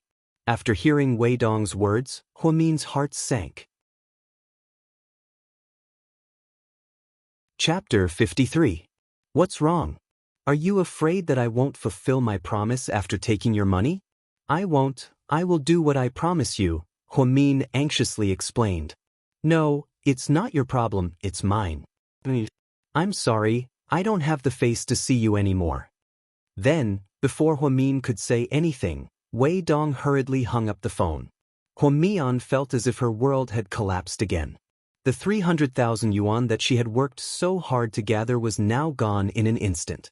She really wanted to cry, but Jixin was still waiting for her in the VIP operating room.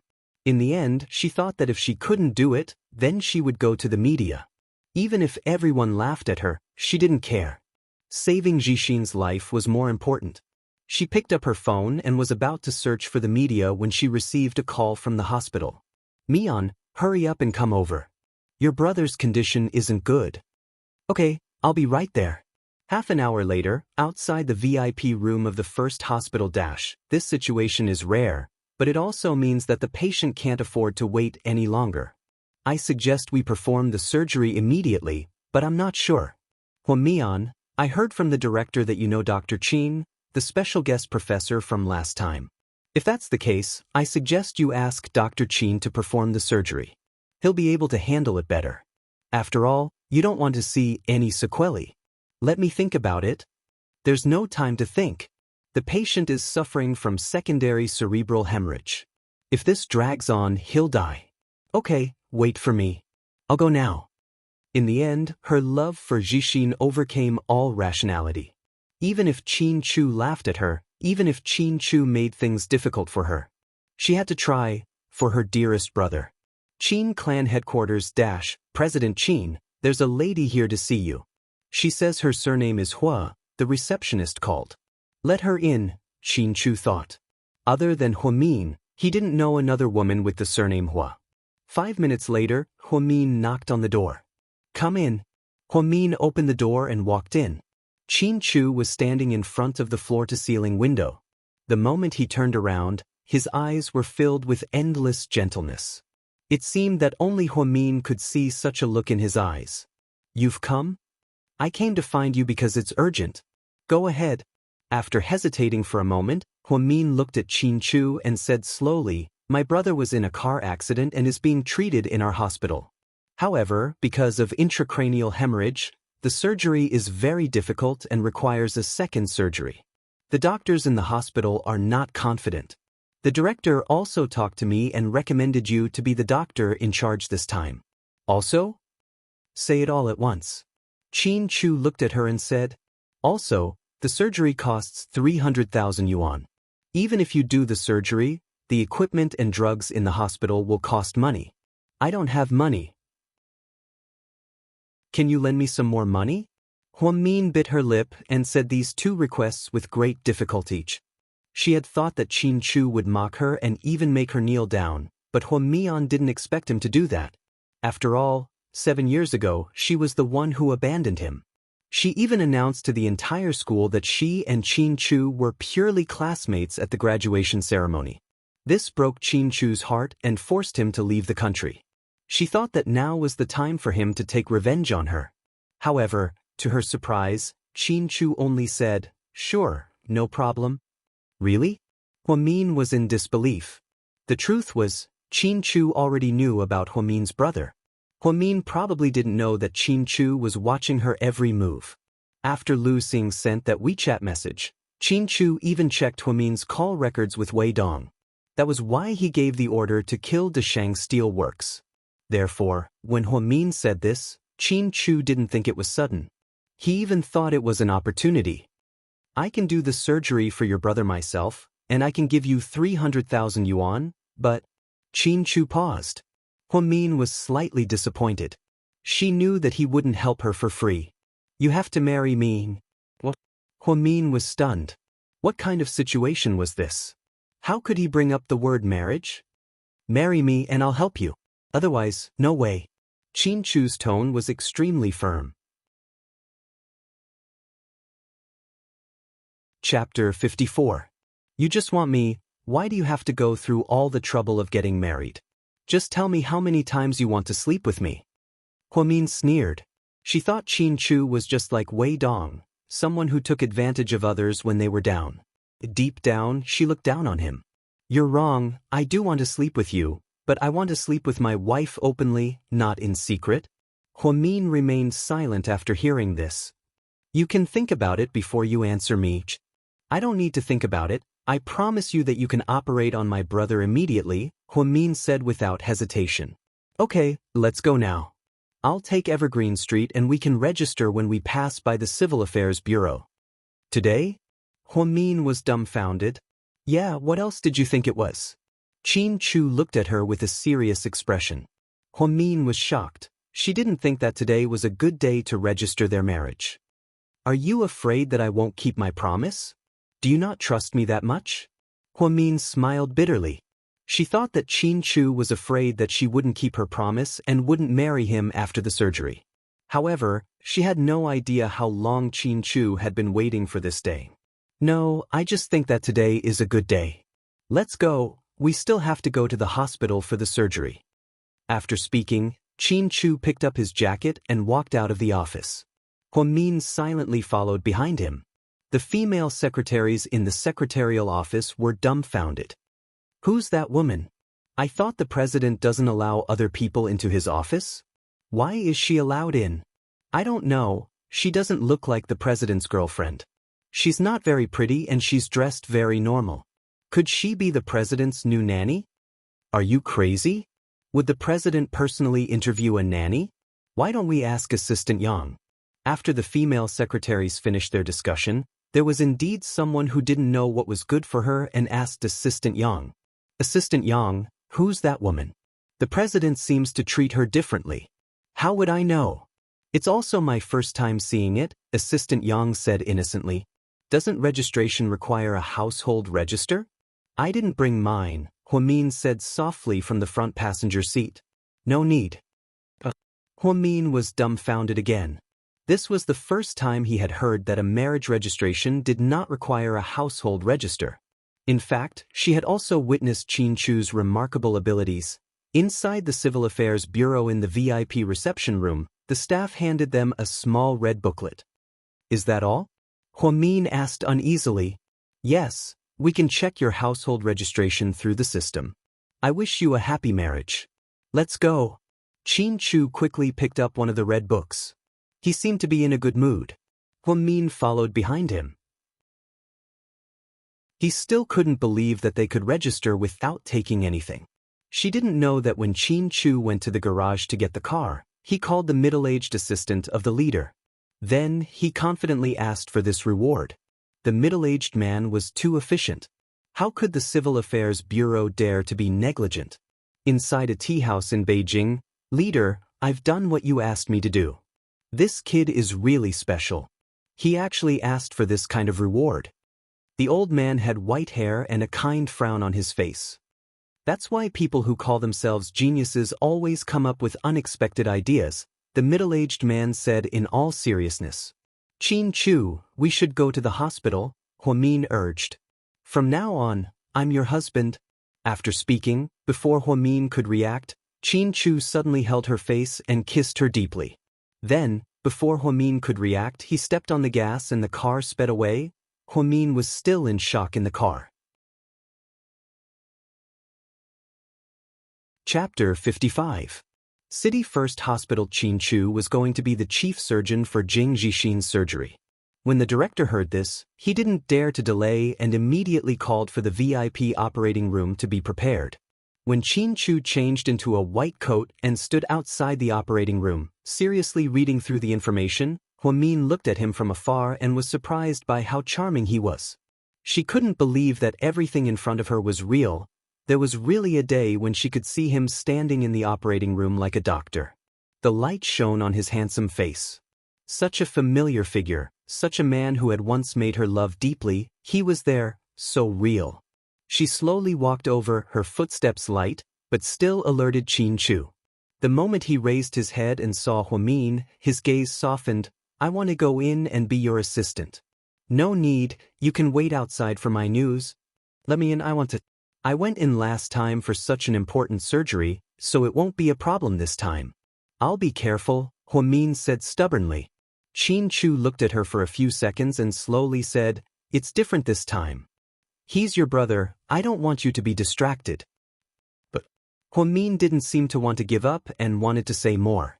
Qin Chu said to her, do you trust me? Upon hearing this, Huamin was slightly stunned. Trust me, leave it to me.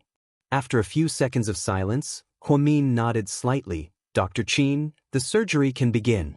Everything is ready. The assistant chief surgeon opened the door and reminded him. Qin Chu took out a mask from the pocket of his coat and slowly put it on. Then, he turned around and walked into the operating room. At that moment, Huamin felt like he was the most handsome man in the world. Huamin waited outside the operating room, inevitably anxious. An hour and a half passed, but there was no sound from inside. Just then, footsteps sounded. Huamin raised his head and was slightly stunned when he saw who it was. Director, you're here? And what's the situation inside? I don't know yet. Huamin was a little worried. Don't worry, I believe in Dr. Qin's medical skills. Huamin nodded. At this moment, the dean said meaningfully, I'm afraid you're the only one who can invite him. Huamin was a little embarrassed. She didn't want to use her relationship with Qin Chu as a bargaining chip to show off, and she never felt the need to talk about it with anyone.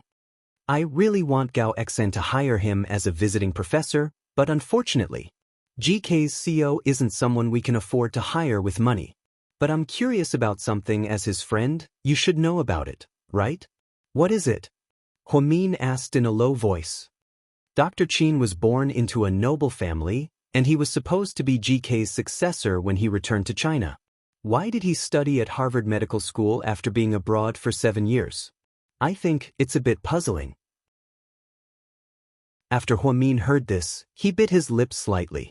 After a while, he replied, actually, I'm not sure either. Upon hearing her answer, the dean was a little slightly disappointed. Don't worry, I'm sure the surgery will be a success. Thank you, Dean. Huamin nodded her head in thanks. The dean was about to turn and leave when he suddenly remembered something. He turned around and said, an hour ago, the hospital received a payment from GK's finance department for the surgery. It was a total of 500,000 yuan. 300,000 yuan was for your brother's surgery, and I think the remaining 200,000 yuan is for the follow-up treatment. Is that so? Huamin was a little surprised.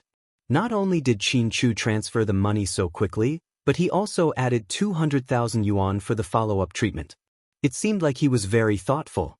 Finally, the dean looked at Huamin meaningfully and said, Huamin, you're very lucky. After speaking, the dean turned around and left. Huamin stood there in a daze. She used to think that she was the luckiest person in the world to have met Qin Chu. Later, when Uncle Jing got into an accident and they broke up, she was in so much pain. She always thought about how great it would be if she never met Qin Chu. How great it would be if she never went to second high. However, now that time had passed, she realized that the dean was right. When she was in a desperate situation, there were so many people around her, but the only person who could help her was Qin Chu. It was as if she felt inexplicably safe with Qin Chu around. Just as her thoughts were running wild, Huamin's phone suddenly rang. Do you need something from me?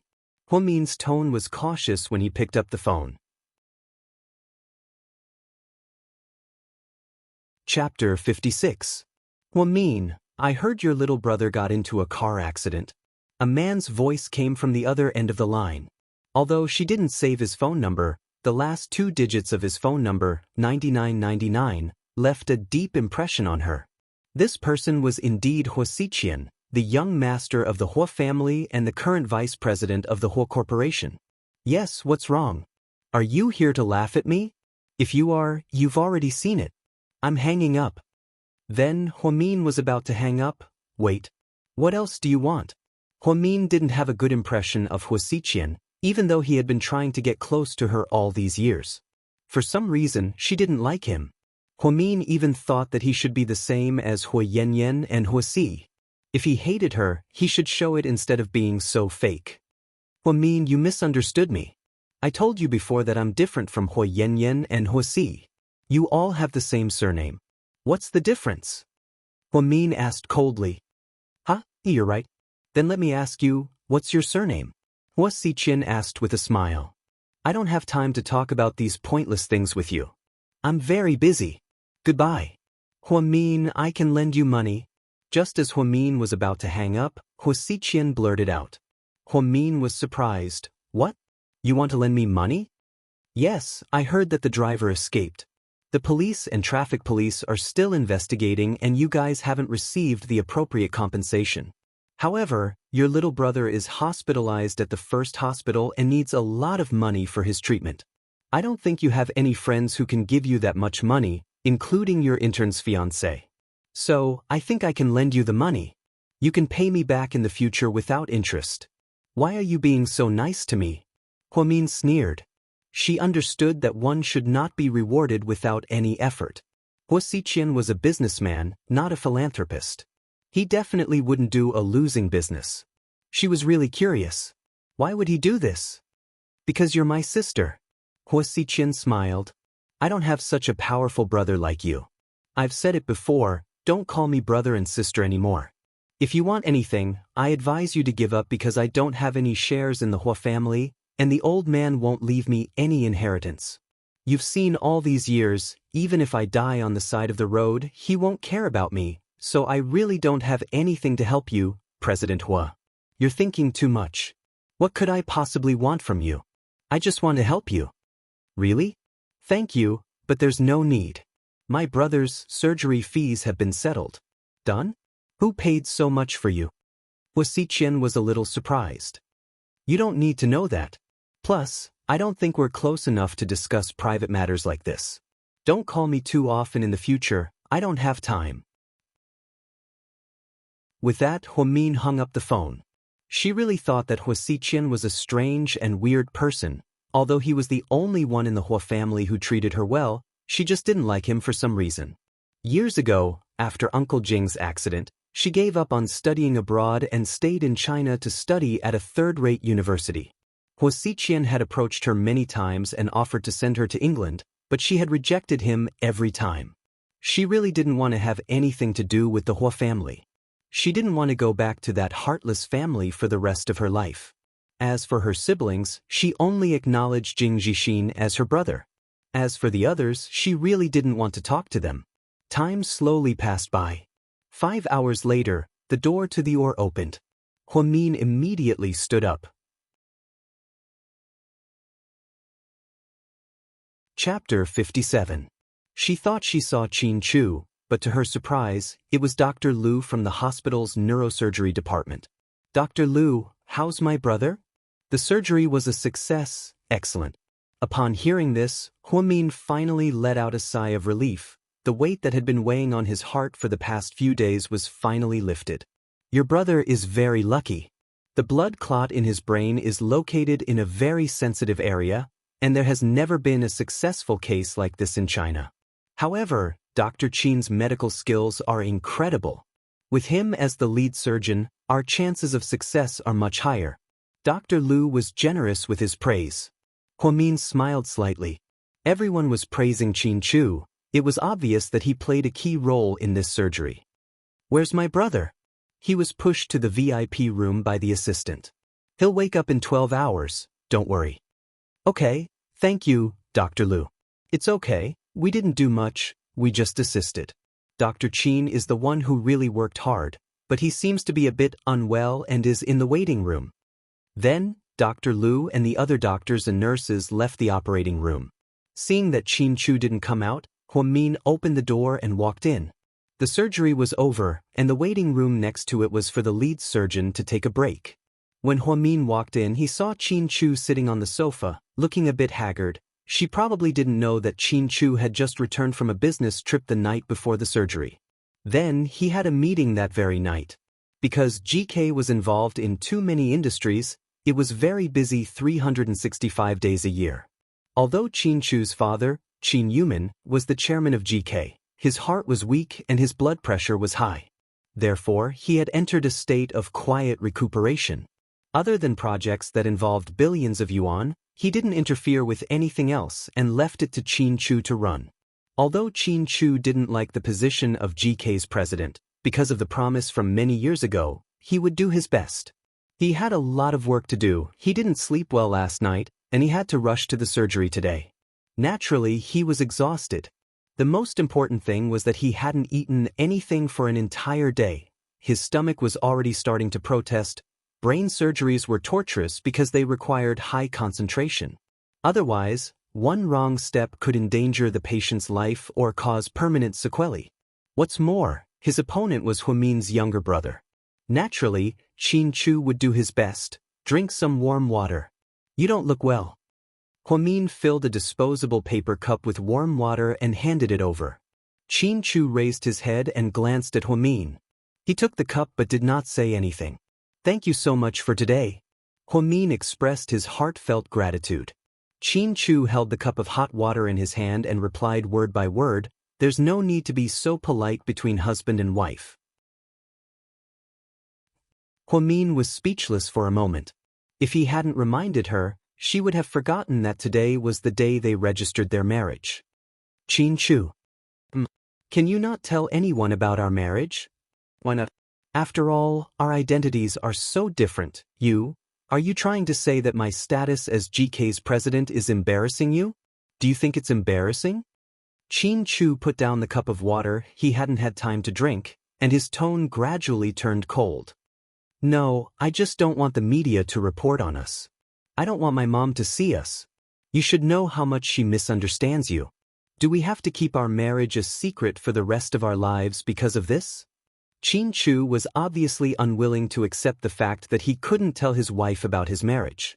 God knew, he wanted nothing more than to announce to the world that he and Huamin were married. Chapter 58. Huamin shook his head. No, I just want to give my mom some time.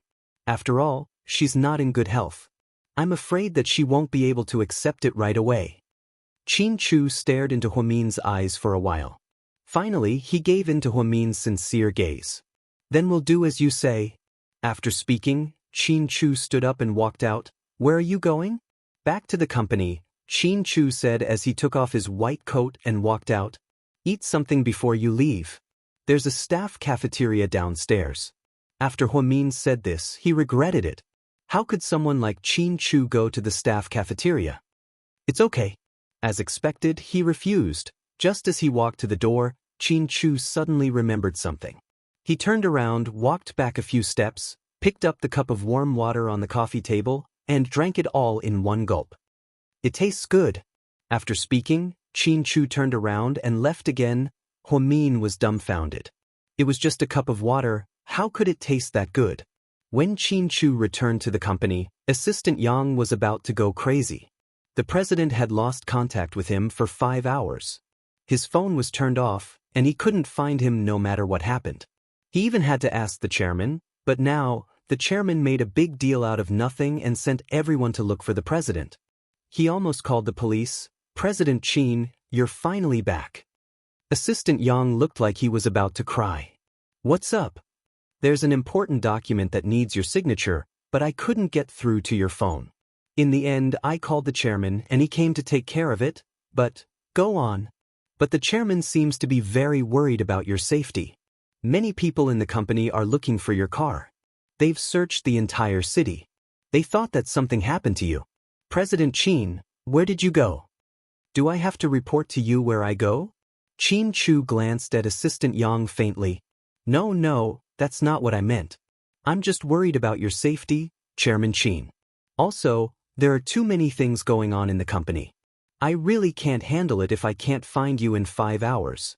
If GK's assistant position was so easy, why would I hire you for 30,000 a month? Qin Chu asked back. Assistant Yang was speechless. However, what the CEO said seemed to make sense. Shouldn't the assistant help the CEO deal with some messy matters? President Qin, these documents need your signature. Please take a look. Yes. Qin Chu nodded, but his expression didn't look good. "President Qin, you don't look too well. Pour me a glass of water," Chu ordered. Assistant Yang carefully placed a cup of warm water on the table. Chu took a sip of water while looking at the pile of documents. Then he frowned slightly. "What's wrong? President Qin, isn't it too cold? Why doesn't it taste good?" Chu looked up and asked in all seriousness. Assistant Yang froze for a second, then stuttered as he explained, "This isn't coffee or tea, it's just plain water. Of course it doesn't taste good. But the one I just drank was delicious." "President Qin, where did you drink it? I'll go learn how to drink it later and see what brand they drink." Chu didn't say anything else. He lowered his head and began working seriously again. After Huamin's surgery, Jing Jixin was doing well. After Huamin told his mother the news, although she was still unhappy, she looked a lot more relaxed. She walked out of the room and planned to report to the head nurse at the OB/GYN department. However, she was stopped by an unfamiliar middle-aged woman. "You're Jing Jixin's sister, right?" "You are?" "I'm also a family member of a serial car accident. My son was also seriously injured and broke one of his legs. Why are you looking for me?" Huamin asked the family member, whom he didn't know. "Are you satisfied with the compensation that they offered? Did you agree to settle it privately?" "Compensation? Privately?" Huamin was confused. No one was looking for her. Chapter 59. "Yeah, didn't they come looking for you?" "Oh, then they'll probably come soon. They've already come to us 3, so it'll be your turn soon. Aside from the girl who died, your brother was the most seriously injured out of the 3 of us, so they'll probably compensate you more than us." As she spoke, Huamin saw the envy in the middle-aged woman's eyes. "I've already done my research on this malicious car accident. Apparently, the perpetrator was drunk and was even speeding on campus, which prohibits speeding. This is a terrible behavior, and it's not something that can be solved with compensation and an apology. It's already a criminal offense. After I gather the evidence in a few days, I'll sue them. I don't want any compensation, I just want a fair result." With that, Huamin turned around and left. "This girl must be an idiot," the middle-aged woman muttered to herself behind Huamin. Was Huamin really an idiot? Of course not. She just didn't want to use her brother's health in exchange for some so-called compensation. What she wanted was to bring the malicious perpetrator to justice. To cause a drunken car accident on campus and cause a chain accident that resulted in 1 death and 3 injuries, not only did he not take responsibility for his actions, he even ran away. This kind of person was truly immoral. Apparently, the girl who died was the girl who sat in the passenger seat beside him. Apparently, they were even dating. Now that his girlfriend had died in the hospital, not only did that brat not show up, but his lawyer had been talking to the family members in private. Huamin already had an idea in her mind. Luckily, Jixin was fine. Otherwise, if there were any sequelae, she would rather give up everything and fight it out with those people. As expected, just as Huamin was about to get off work, she received a call from the perpetrator's lawyer, asking for a private talk. After Huamin agreed, she went straight to the coffee shop they had agreed to meet at. It was near the hospital. The other party was a lawyer in his 40s. He wore glasses, had a square face, and was wearing a black suit with a black briefcase in hand. "You're Miss Huamin, right?" Huamin nodded. "Hello, I'm Luo Qing, the lawyer representing the client, Lu Yigang. I'm here today for a simple reason. The Lu family wants to settle this privately. They don't want to make a big deal out of it, nor do they want to go through legal procedures. I heard that Miss Hua's brother is seriously injured and is receiving treatment. I think it will cost a lot of money. I suggest that you give me a reasonable amount, and I'll ask the client to compensate you.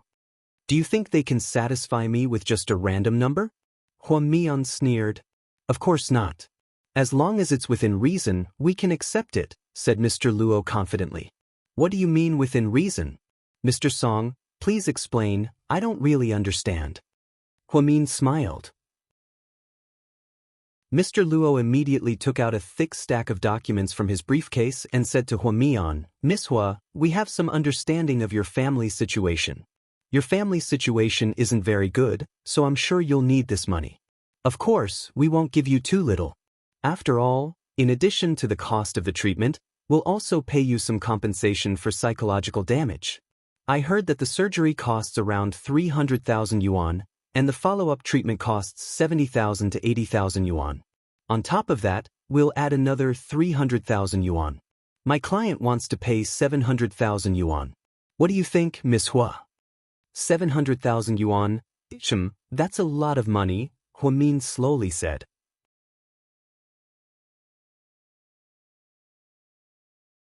Chapter 60. Lawyer Luo immediately pushed the documents over and smiled. Since Miss Hua is fine with it, please sign it.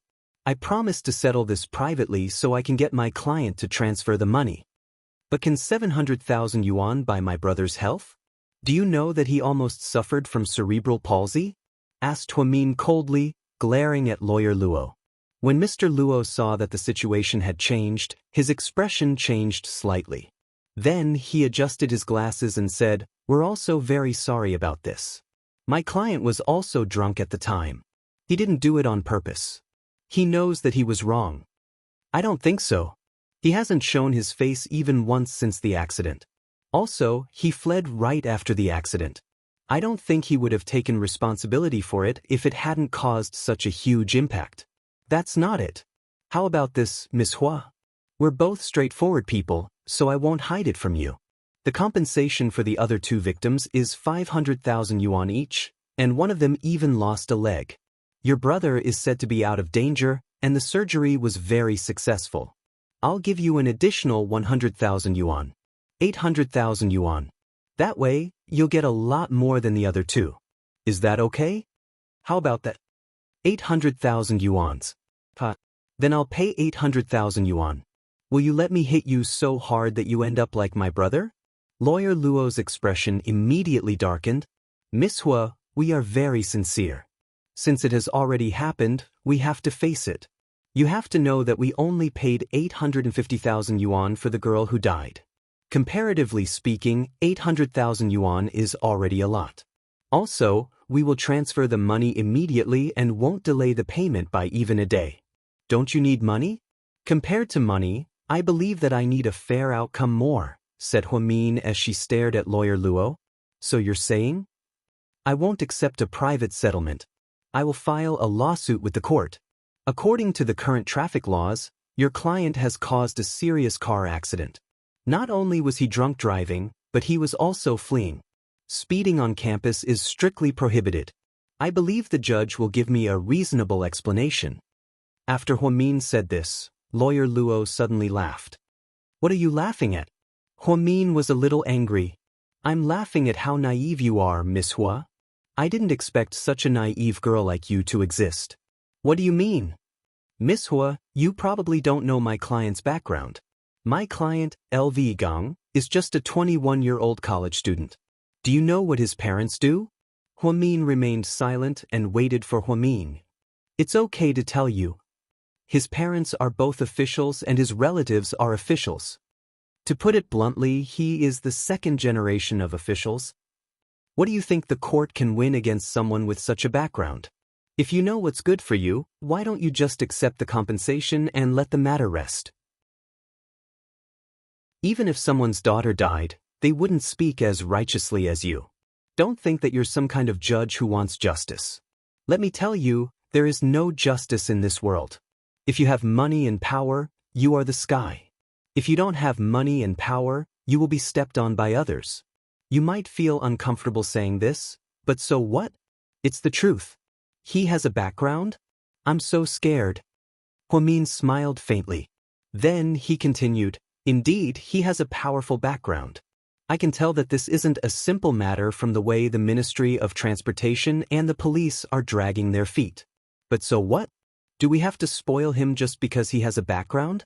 I'm not his mother. Why should I forgive him if he makes a mistake? Suing him in court is just a procedure. I have to go through with it. You can also choose to use your connections. But, don't forget, there's another place called the media. If the media makes too much noise and public opinion becomes too much, I want to see how long his powerful parents can protect him.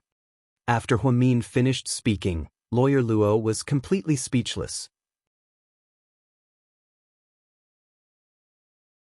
Chapter 61. He originally thought that Huamin was just a naive little girl. He didn't expect her to be so meticulous. Miss Hua, tell me, what do you want in order for you to stop? How much do you want? Just name a price. Mr. Luo thought that Huamin was making such a fuss because she wasn't satisfied with the compensation. I think you don't understand my intentions. I may have been short of money before, but now I have enough money for my brother's surgery. So, no matter how much money you give me, it won't stop me from suing you. If you really want to settle this peacefully, why don't you let the drunk driver who caused the serial car accident stay in prison for 3 to 5 years and teach him how to be a good person? That way, he won't continue to hurt others after drinking. Are you kidding me? You want my client to turn himself in?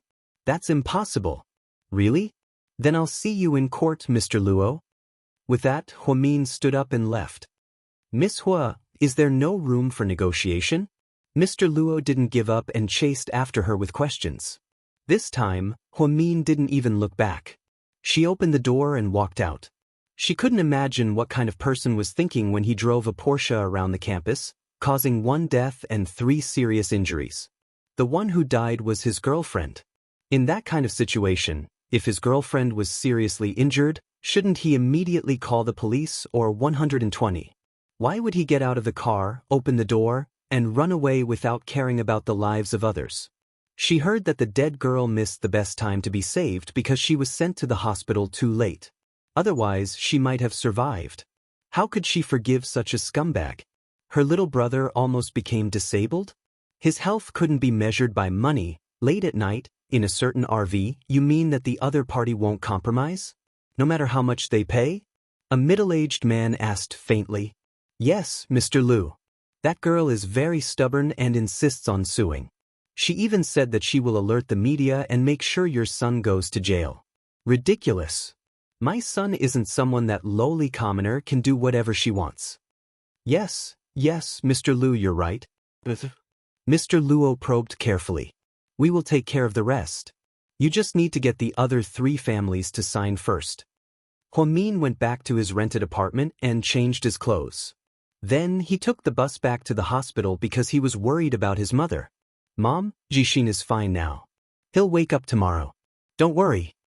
Let me ask you, where did you get the money to pay for Jixin's surgery? I heard from the doctor that it cost hundreds of thousands. I borrowed it from a friend. Which friend has the ability to lend you so much money? Don't tell me you've spoken to that damned mother of yours? No, with that guy's personality, he would never give you so much money. Did you do something shameful? Yang Meirong stared into her daughter's eyes and asked coldly, Mom, I didn't. Huamin thought that if her mother found out that she was married to Qin Chu, then she would be condemned for eternity. Then let me ask you, how are things going between you and Ning Xuan? Are you still going to marry him? Yang Meirong asked again. At the mention of Ning Xuan, Huamin fell silent for a moment. In fact, she didn't know what to say. Why aren't you talking? Are you mute? Yang Meirong continued to interrogate. After a moment of silence, Huamin slowly said, Mom, Ning Xuan and I have broken up. We won't have anything to do with each other anymore. Is it because of that kid from the Qin family? No. Huamin immediately denied. Don't blame me for not reminding you of how your Uncle Jing died back then. The Qin family is our enemy. If you dare to have anything to do with their family again, don't blame me for flaying your skin, Yang Meirong threatened fiercely. I know. Huamin obviously didn't have much confidence. No one knew how difficult it was for her. If she didn't marry Qin Chu, Jixin might have died a long time ago. Just then Huamin's phone rang. When she saw the caller ID, she immediately felt guilty. What she was afraid of really happened. Who else could it be but Qin Chu with 8,866 yuan? Chapter 62. Mom, I'm going out to take a call. It's getting late, you should get some rest. I'll get you discharged tomorrow, and then we'll go see Jixin. After speaking, Huamin carefully left the room with his phone in hand. Hello. She quietly picked up the phone. Where are you? Qin Chu asked. The hospital? When are you going back? I'm working the night shift. When do you get off work? Tomorrow morning. I'll pick you up. No need. Why not? Qin Chu was clearly displeased. Did he have to remind her that they were already married? It's because your Audi R8 is too flashy, and I don't want people to talk about it in the hospital. Plus, even the director's car isn't as good as yours. If Hua Mian remembered correctly, the director only drove an Audi A8. If she really got into an Audi R8 at the hospital entrance, her spine would probably be torn apart. On the other end, Qin Chu remained silent. Hua Min thought he was angry. Actually, I can take the bus by myself, she added. Slam. He hung up the phone. This guy's temper was still the same as 7 years ago, arrogant and twisted. What a weirdo. After working the night shift, Hua Min was extremely sleepy. When she woke up in the morning, she helped her mother get discharged. Then, the two of them went to the VIP room together. Jixin hadn't woken up yet, but Dr. Lu said that his vitals had stabilized, and it was only a matter of time before he woke up. In the end, her mother stayed to take care of Jixin, and Hua Min planned to go home and get a good night's sleep. It had been a few days, and she felt like she was going to break down after being in the hospital for so long. When Hua Min walked out of the hospital, a white Volkswagen CC stopped in front of her.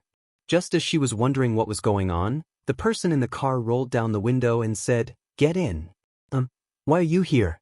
Hua Min didn't think that Qin Chu would come and drive such a low-key Volkswagen CC.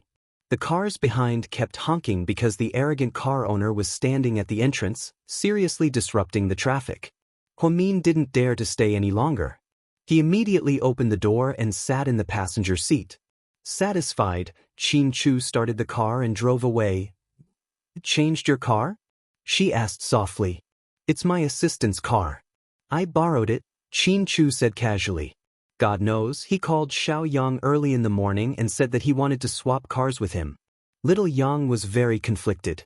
He really didn't have the confidence to drive boss Audi R8 to work.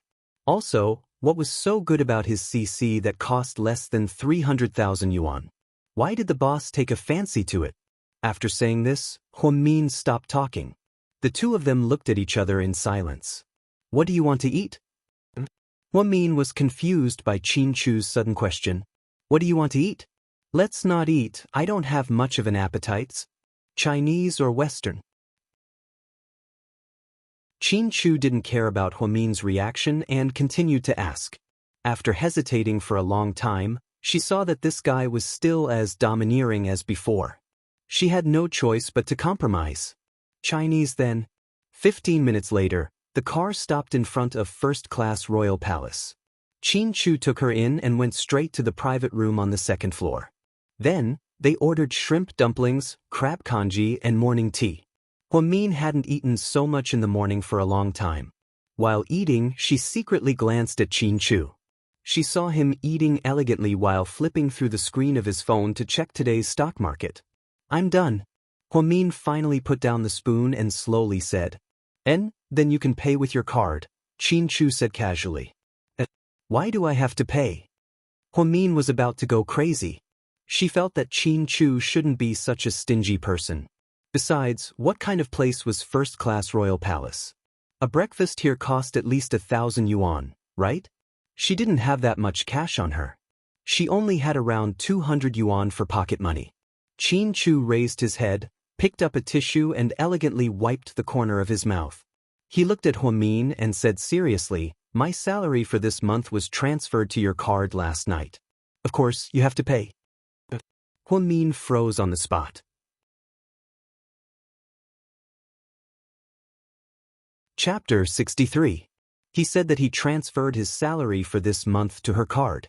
This news came too suddenly, and she didn't even have time to process it. Waiter, the bill please, Qin Chu said. Hello, your total bill is 1,080 yuan. I'm looking for her, Qin Chu said casually as he pointed at Hua Min. Hua Min took out the only ICBC card from her bag. If she remembered correctly, there was less than 800 yuan left on this card. She didn't know how much money Qin Chu transferred to her. He wasn't messing with her, right? After the waiter swiped the card, he carefully returned it, and the two of them walked out of the restaurant together. Huamin was still struggling with a question, but she was too embarrassed to ask it. Do you want to know how much my monthly salary is? Qin Chu asked on her behalf when he saw how conflicted she was. Huamin immediately nodded her head. Her cute look made Qin Chu's lips curve up slightly. Why don't you check your bank account on your phone? What kind of stupid answer was that? Was he messing with her? Just then, Qin Chu's phone rang. Okay, I got it, but I have something important to take care of right now. Tell them to postpone the meeting for 30 minutes. After speaking, Qin Chu hung up the phone. Since you have something important to take care of, let's go our separate ways here. I'll take the bus home. Qin Chu glanced at Huamin and said coldly, the important thing I said was to take you home. Qin Chu looked at her like she was an idiot. Sometimes, he really wondered if Huamin, a super genius with an IQ of 130, was actually a weirdo with a high IQ but a low EQ. After hearing this, Huamin's expression slowed down by half a beat. Then, a warm feeling rose in her heart. Let's go, get in the car. 20 minutes later, Qin Chu sent Huamin to her rented apartment. I'm here. Please send me back. Huamin was still not used to Qin Chu's kindness. After all, they had been separated for more than 7 years. Suddenly living together in such an intimate relationship, there was really no way to adapt at all. I'll pick you up after work. There's no need for that. The rent here will be refunded. Move to my place. Qin Chu's tone was tough. Huamin immediately refused. Qin Chu stared at her with a complicated expression. We're husband and wife. We can't live separately right after we got married, right? Or do you think that after I helped you, you can ignore me for half a year and then ask for a divorce? Are you trying to burn the bridge after crossing the river? That's not what I meant, Huamin explained. Then it's settled. I'll pick you up tonight. Don't bring anything from here. We don't need anything over there. Without waiting for Huamin to reply, Qin Chu turned around and left. Huamin looked at the tall and handsome back and sighed slightly. It had been 7 years. His overbearing, arrogant, and prideful temper hadn't changed at all. In fact, it seemed to have gotten worse. But was it really convenient to move in with him? Didn't he live with his parents? She had met Mr. and Mrs. Qin years ago. They didn't like her at all. She didn't like them either. After Uncle Jing died, she saw Qin Chu's parents as murderers. Huamin couldn't imagine what it would be like to live under the same roof as her enemies. When Qin Chu returned to the company, there was still 5 minutes before the meeting. He walked straight into the meeting room and flipped through the documents his assistant gave him. Then, he listened to the reports from the higher-ups of each department. An hour later, the meeting was over. Qin Chu hadn't said a single word. President Qin, the meeting is about to end. Is there anything else you'd like to add? Assistant Yang asked carefully. Qin Chu slowly closed the documents in his hands and looked around. All of the higher-ups lowered their heads. They didn't dare to make eye contact with their boss in case they made a mistake. Inform the finance department that all employees will receive double pay this month. President Qin this? The good news came so suddenly that Assistant Yang didn't know what to say. The other higher-ups also had astonished expressions on their faces. Today, could it be some kind of auspicious day?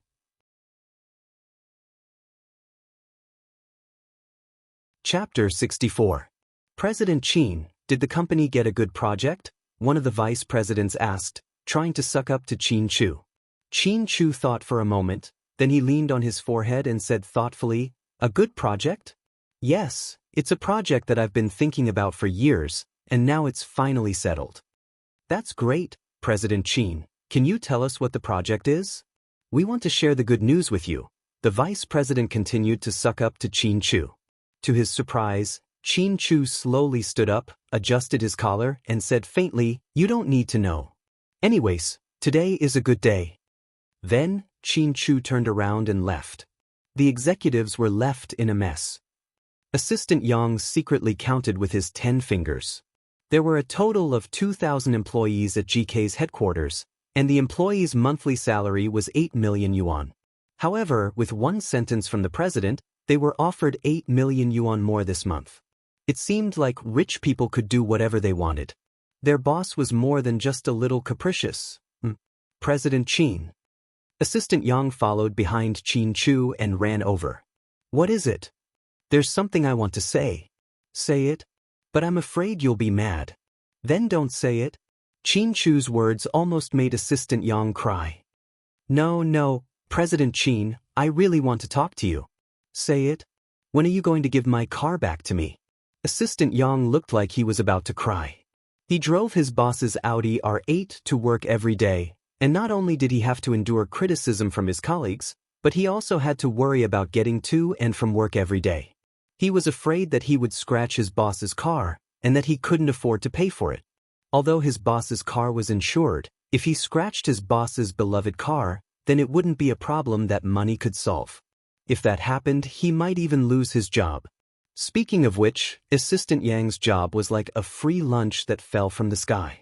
The former president's assistant was a very capable middle-aged woman, but as soon as the new president took office, he transferred her to a subsidiary company to be the president. The empty position was supposed to be filled by an outsider, but the new president chose him, the most inconspicuous person out of all the recruiters.